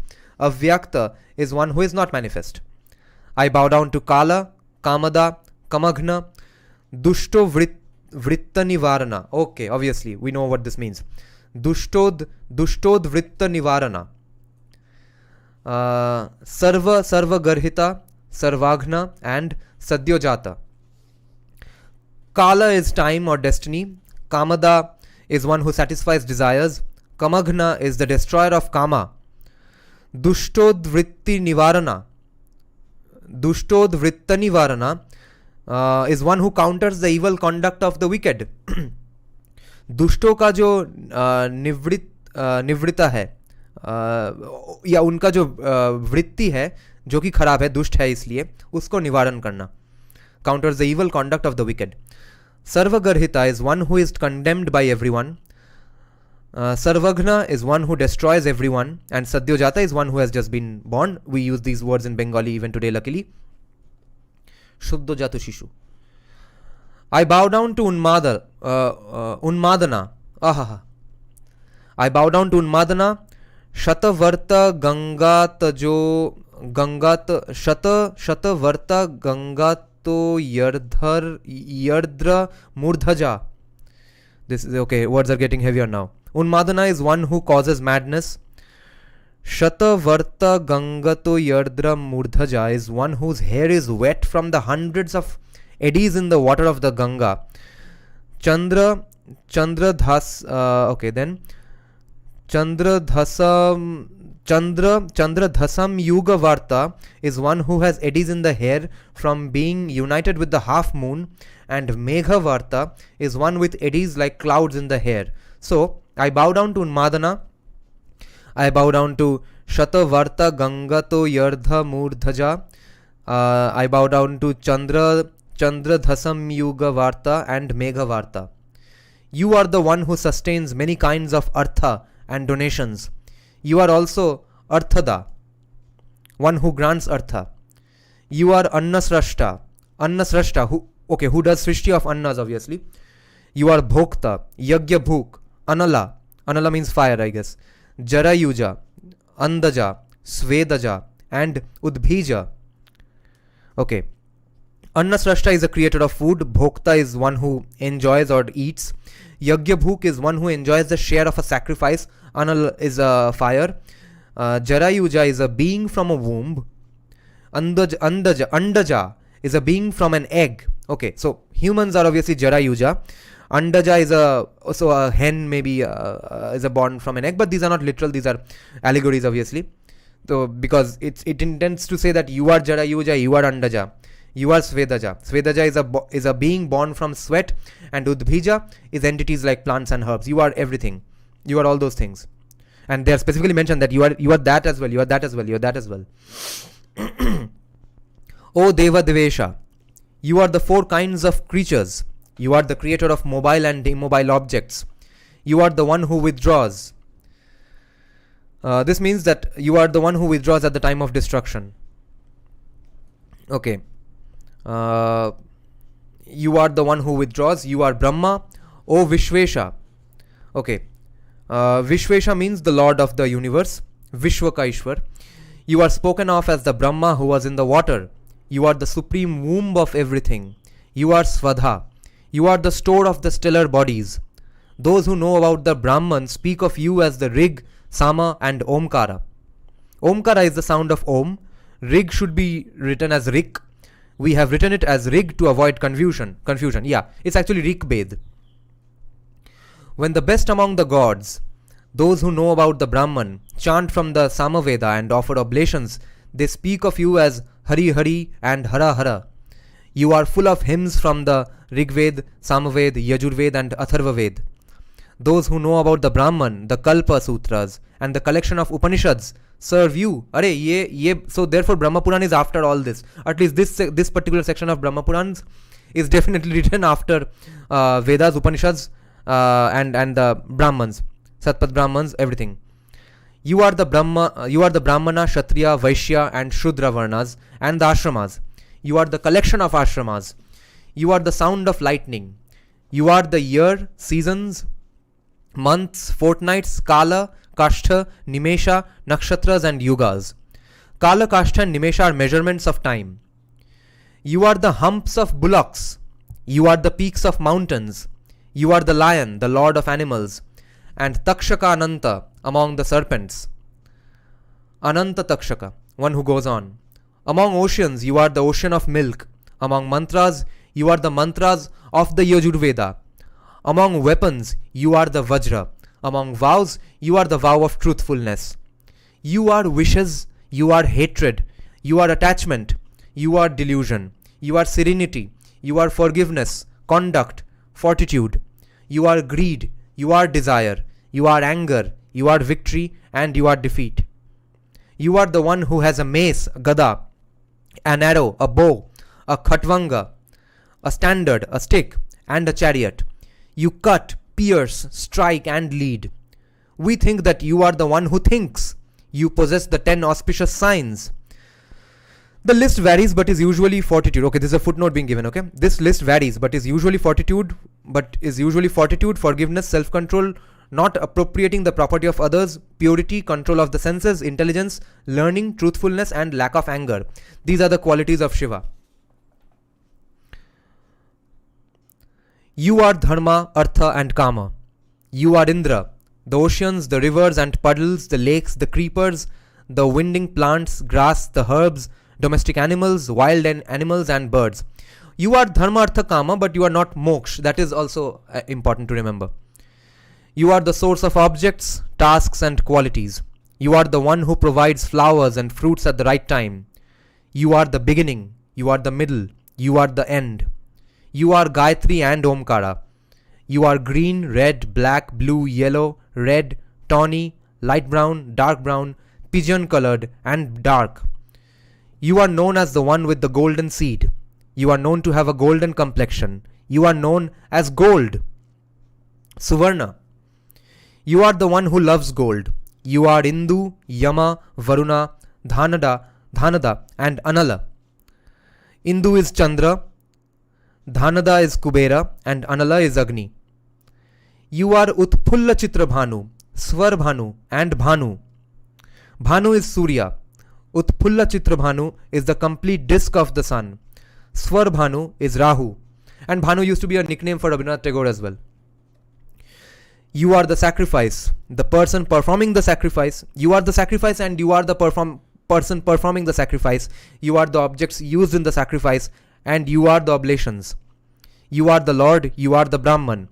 You are the Trisauparna and Shatarudya mantras. You are the Trisauparna and Shatarudya mantras of the Yajurveda. Okay, Trisauparna is the same as Trishuparna.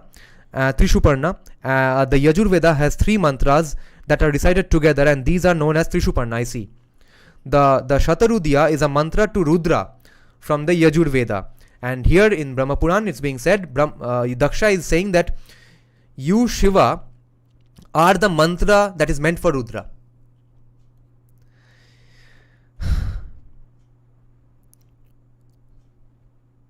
You are the most sacred amongst everything that is sacred. You are the most auspicious amongst everything that is auspicious. You are the mountain that destroys sins. You are the tree, the Jivatman and destruction. Because Pralaya. You are the breath of life. You are Rajas, Tamas and Sattva. You are Prana, Apana, Samana, Udana and Vyana. You are the opening and closing of the eyes. You are time and kalpa. You are Lohitanga, Damshtrin, Mahavaktra, Mahodara, Shuchiroman, Harishmashru and Urdhvakesha. Some of these names we discussed obviously. Lohitanga is one with red limbs. Damshtrin is one with fangs, big teeth. Mahavaktra is one with a large mouth. Mahodara is one with a large stomach. Shuchiroman is one with pure hair. Harishmashru is one with a green beard. Green beard. कहाँ से ये सब ideas आ रहा है? What are the ideas behind these things? What are the reasons? And mustache. Green beard and green mustache. Urdhva Kesha is one whose hair stands up. Okay, an argument in this case against Aryan migration theory might be that the colors need not be taken so seriously, right? Because the colors might be an allegory or metaphor for something that color represents as a whole, right? So golden hair does not mean a person actually with blonde hair. Golden hair simply means that person is so important that his hair is also as important as gold. Because otherwise, why would someone have green hair as well? This might show that Shiva does not have to be a blonde Aryan from somewhere else. This is why you should read primary sources, guys. अगर हम पिंगल केश को हम importance दे तो green केश को अब कैसे importance they? Okay, Harish Mashru is one with a green beard and mustache. ये भी possible नहीं है. So how can we then say that the yellow hair is definitely possible? No. I think these colors of the hair or beard themselves are metaphors and allegories in that case. Wow, this is a great revelation from me. Nice. And Urdhva Kesha is one whose hair stands up. Okay, spikes kar diya. You are the mobile and the immobile. Singing, dancing and the playing of musical instruments are your limbs. You love singing and the playing of musical instruments. You are the fish, the net and the water. You cannot be vanquished. You are the serpent in the water. You are a porpoise. Porpoise means kutichara. You are perverse time. You are good time. You are bad time. And you are the destroyer of time. You are death. You are without decay. You are the end. You are the one who creates forgiveness and maya. You are the whirlpool. You are the one who creates the whirlpool. You are the clouds at the time of destruction. You are a shield with bells. Oh, what a beautiful concept to imagine or picture in your mind, right? You are a shield with bells. You are the sound of the bell. You are the bell. You have tufts of hair. You are the salty ocean. You are Brahma. The fire of destruction is in your mouth. You hold a staff. You have a shaven head. All of a sudden you have a shaven head now. You have a shaven head and hold 3 staff tied together. 3 staff tied together. Is this an ancient civilizational memory of how the first trident might have come up by tying three sticks together? Then when metallurgy came about, then they might have made a trident out of melting metal. You are the 4 yugas. You are the 4 Vedas. You are Chaturhotra. Chaturhotra means a sacrifice with 4 officiating priests, Advaryu and so on. So specific priests who are experts on all the 4 Vedas, all of them when they do a sacrifice, such a sacrifice is called Chaturhotra. You are 4 roads at a crossroads. Oh, you are 4 roads in the crossroad, a meeting place of the 4 roads. You are the leader of the 4 ashramas. You are also the cause behind the 4 varnas. You are what perishes. You are what does not perish. You are loved. You are cunning. You are revered by the Ganas. You are the lord of the Ganas. You wear red garlands and garments. You are Girisha. Girisha meaning lord of the mountain, because Giri means mountain. Isha in this case means Ishwar of the Giris. So Girisha. You love Girija, daughter of the mountains.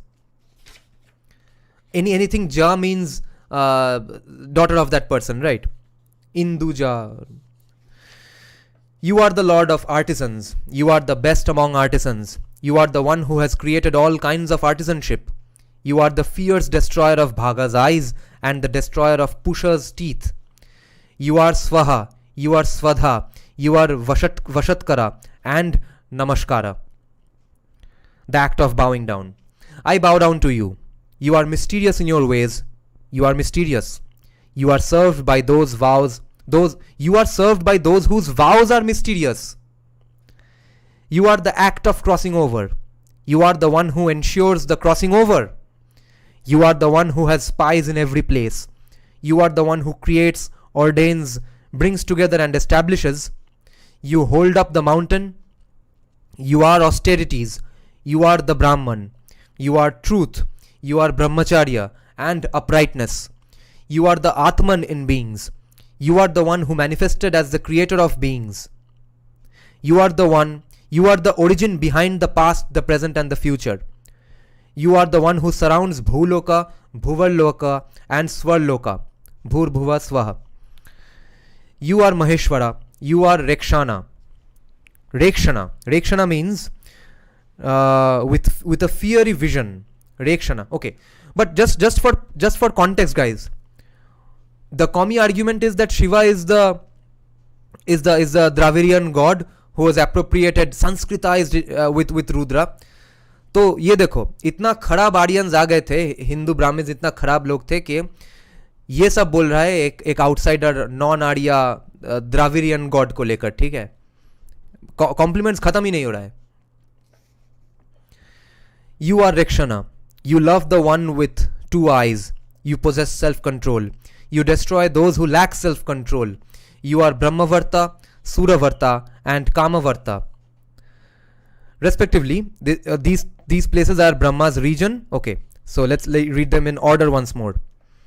So Brahmavarta is Brahma's region.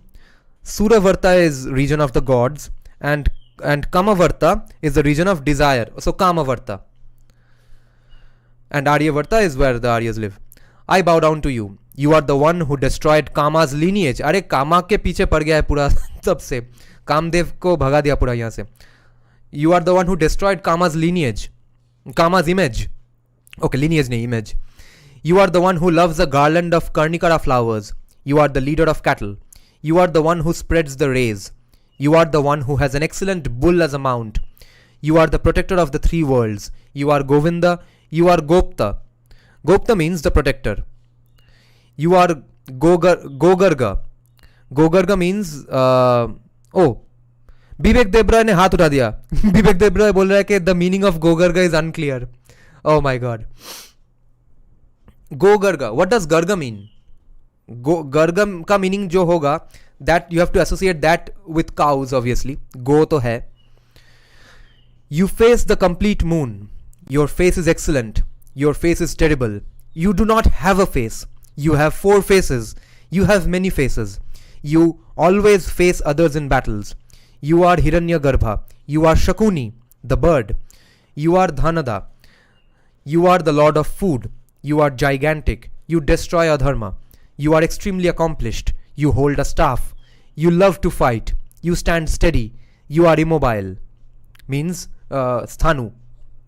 You are Sthanu. You do not tremble. You are extremely still. You are impossible to restrain. You are impossible to tolerate. You are extremely proud. You cannot be crossed. You are impossible to hold. You are always impossible to subjugate. You cannot be subdued. You are victory. You are the one who is victorious. You are a rabbit. The moon is your eye. You are heat, cold, hunger, thirst, and old age. You are physical and mental ailments. You are the one who destroys ailments. You are the lord of ailments. You can be tolerated. You are the hunter who went after the sacrifice. You are the hunter who went after the sacrifice when it was in the form of a deer. You are a store of all the ailments. You are without hands. You have a tuft of hair. You are a lotus. Your eyes are like lotuses. You hold a chakra and a staff. You are the one who destroys all the terrible shares. You are the one who drinks poison. You are the one who drinks amrita. You are the one who drinks liquor. You are the one who drinks milk and soma. You are the one who drinks honey. You are the one who drinks water. You are the one who drinks everything. You are strong and weak. You are the one who is born on the body of a bull. You are a bull. Your eyes are like those of a bull. You are famous as a leader of the worlds and are honored by the worlds. The sun and the moon are your eyes. The grandfather is your heart. The Agnishtoma sacrifice is your body and is nourished by the acts of dharma. O Shiva, Brahma, Govinda and the ancient rishis are incapable of in understanding your greatness and the truth about you. Your subtle and auspicious form protects me, Daksha. Let it come into my line of vision. Like a father protects his son, always protect me with it. O unblemished one, I am worthy of being protected. Protect me. I bow down to you. O illustrious one, You are compassionate towards your devotees, and I am always devoted to you. I am enveloped by the hardships faced by many thousands of men, and I am standing by the shore of an ocean. Always be my protector. Those who have conquered sleep, those who have controlled their breath of life, those who are established in sattva, and those who are impartial in vision can see that radiance and are united with it. I bow down to that Atman of yoga. When the end of the yuga presents itself, you devour all beings. You are the one who lies down in the midst of the water. I seek refuge with the one who lies down in the water. In the form of Rahu, he enters Soma's mouth and drinks up the night. In the form of Swarbhanu, he devours the sun. He is the fire in Soma juice.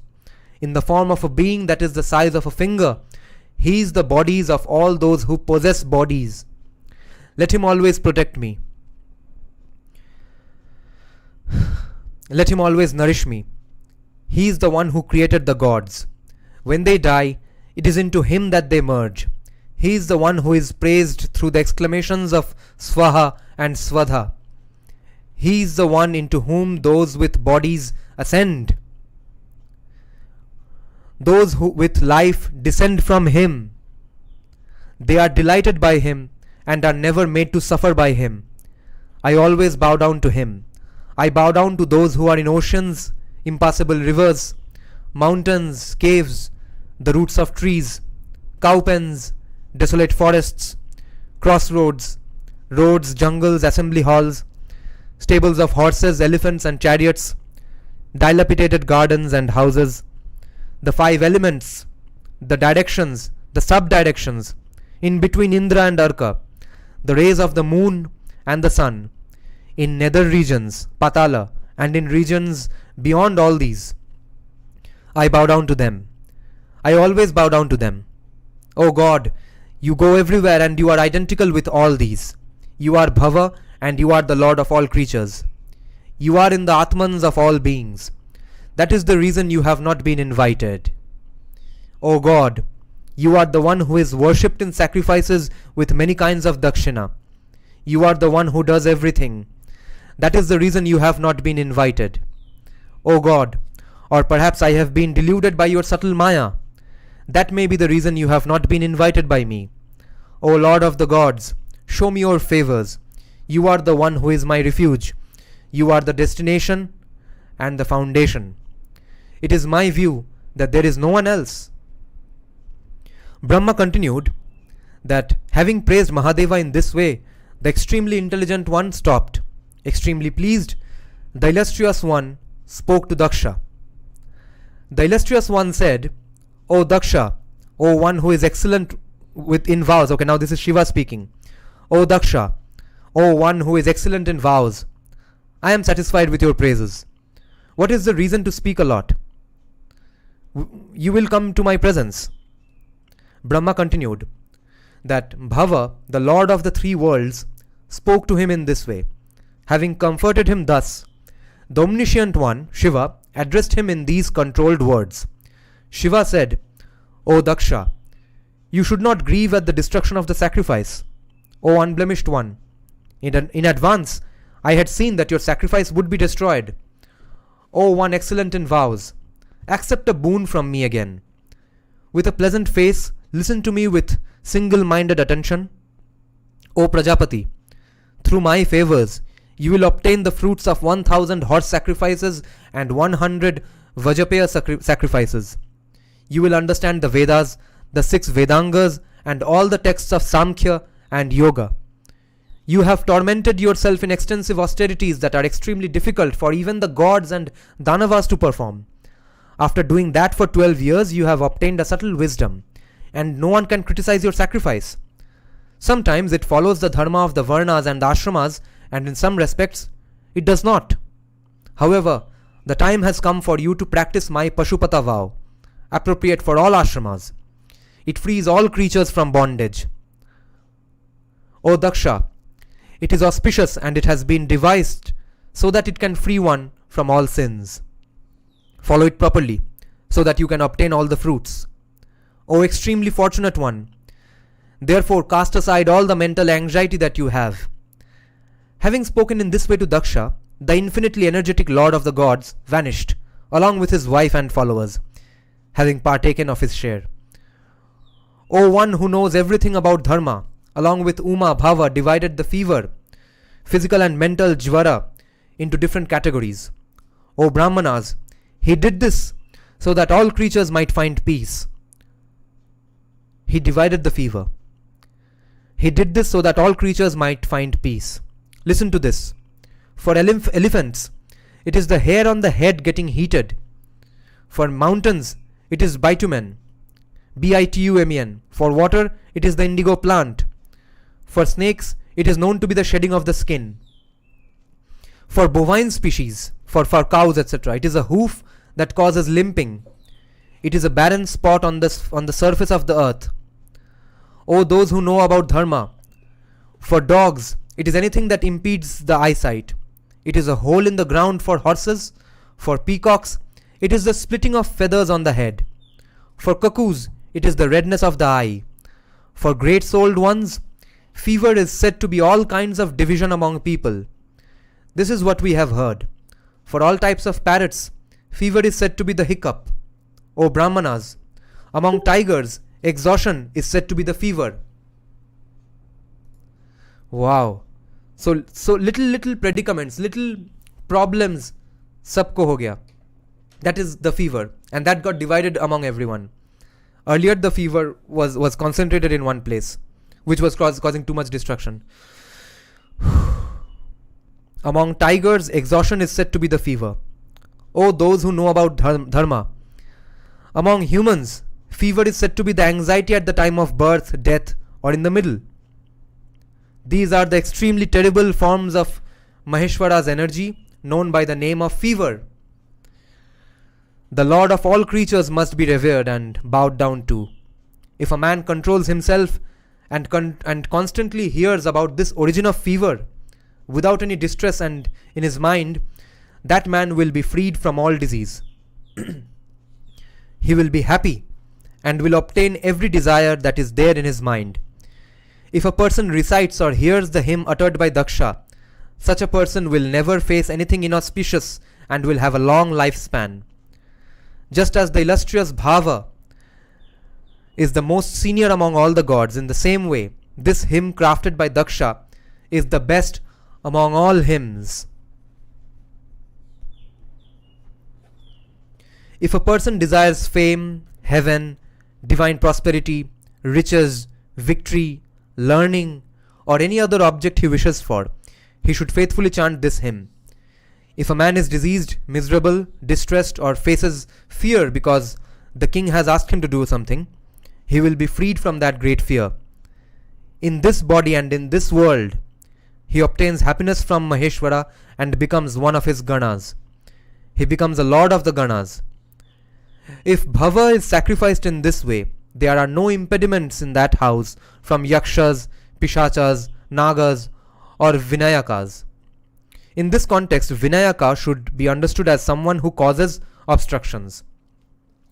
Thinking of Bhava, if a woman listens to this with faith in her mind, she is honored in her father's house and her husband's house.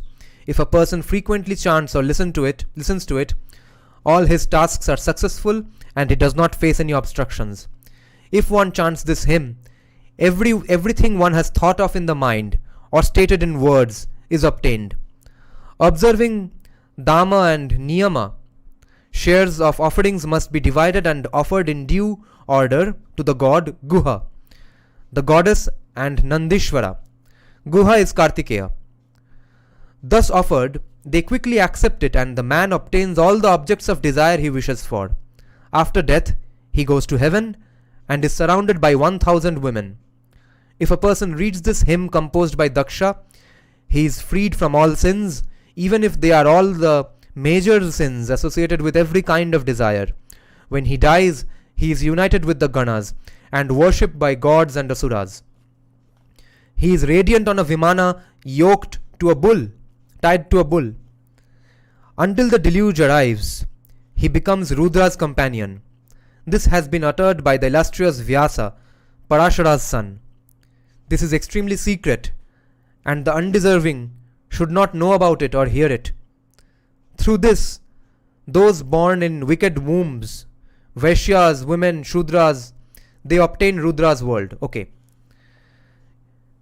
Through this, those born in wicked wombs, those born as Vaishyas, women, and Shudras, they obtain Rudra's world.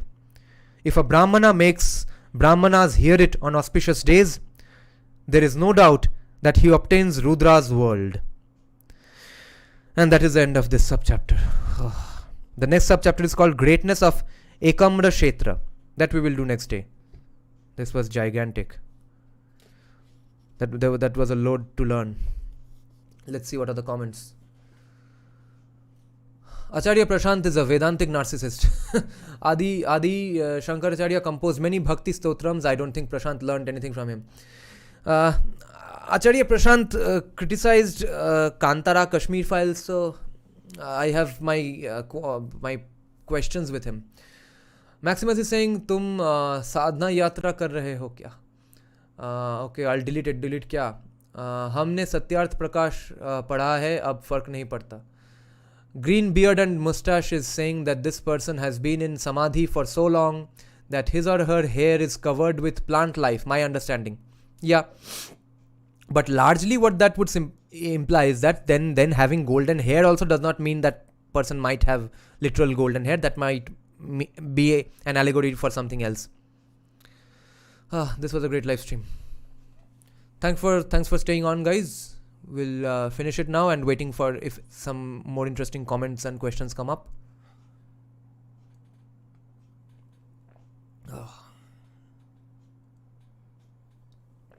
I thought no one will be online and I'll just do a half an hour live stream. It ended up being a 2-hour live stream. Nice. This is a great way to celebrate a Sunday at the end of the week, right? Understanding how to worship Shiva and reading the Brahma Purana. This is great.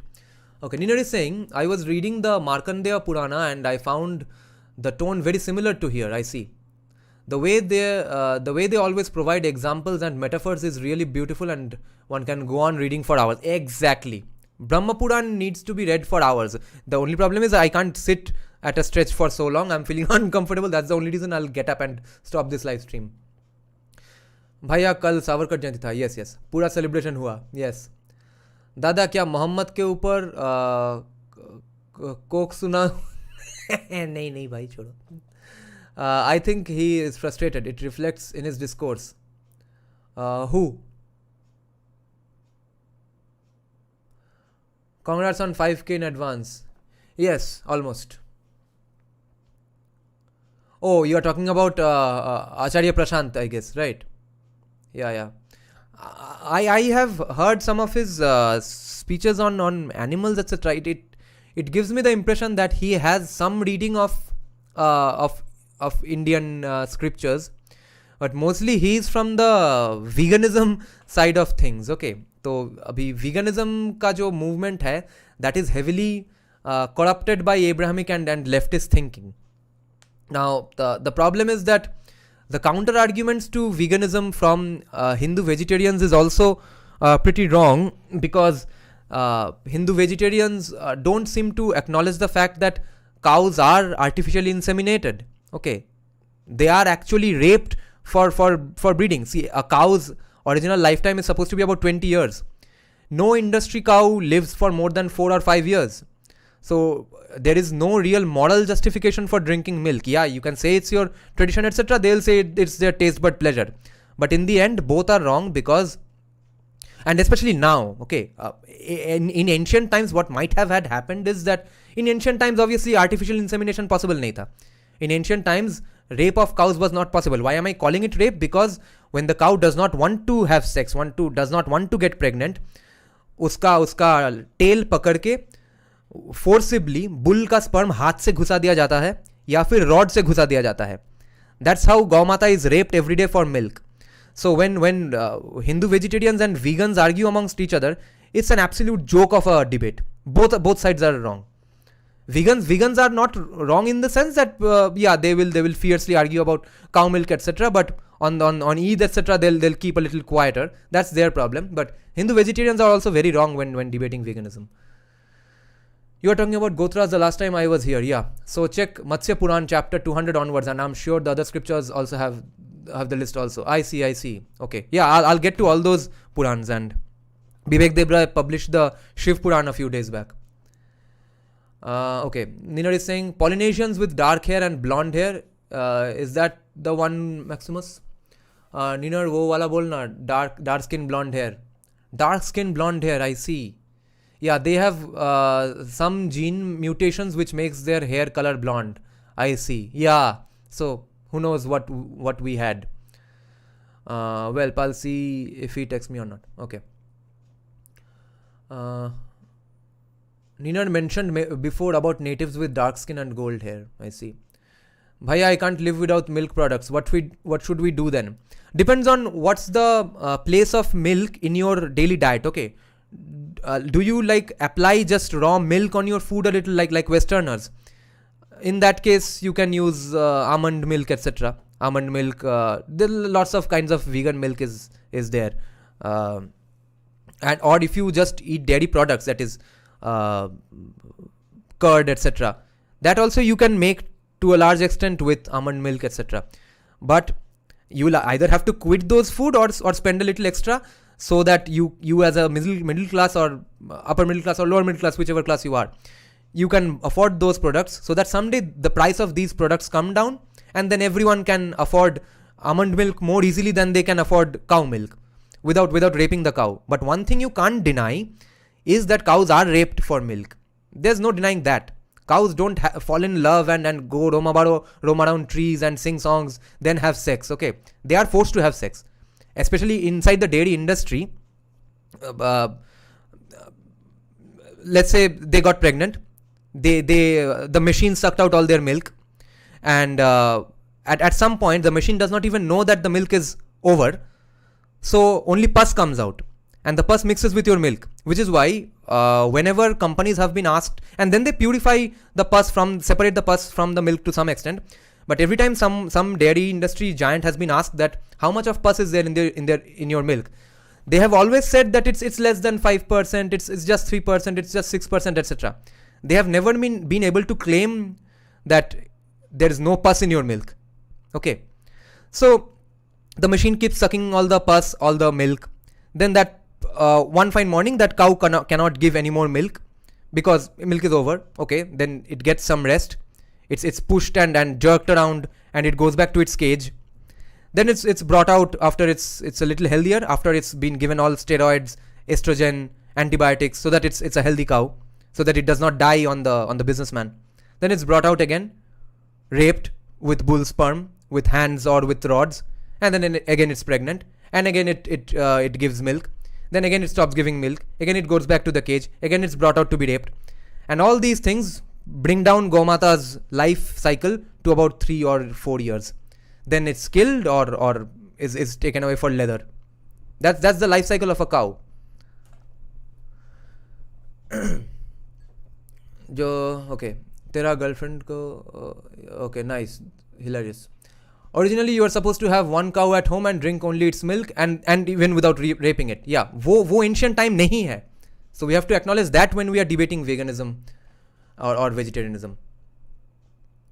What Maximus is saying here is absolutely correct. One time it was applicable in ancient times, but now, and especially if today you are a Hindutvadi who lives in a village and actually has cows in your home, just be truthful with what you do with your cows. Then fair enough. If you are saying that you truly don't rape your cows, you allow them to have their sex in their own due time, and then you wait for them to give milk, fair enough. I have to believe you at your face value. What can I do? I can't go and do a survey of your business. But other than that, if you consume dairy products in general, you are 100% supporting rape of cows. So vegetarian Hindus who debate veganism on the dairy issue, that pisses me off a lot. Okay, that's the end of the live stream then, guys. We'll tomorrow or day after tomorrow we'll continue with some paper discussion. First we'll do the membership live stream of India, that is Bharat, as well. Brahma Puran बहुत हो गया, यहाँ तक हो गया, almost half. And after that we will have to now restart resume our history of Indian philosophy live stream as well. We will do that as well. So thanks guys, thanks for staying up on a Sunday night learning about Brahma Puran and Lord Shiva. Good night guys.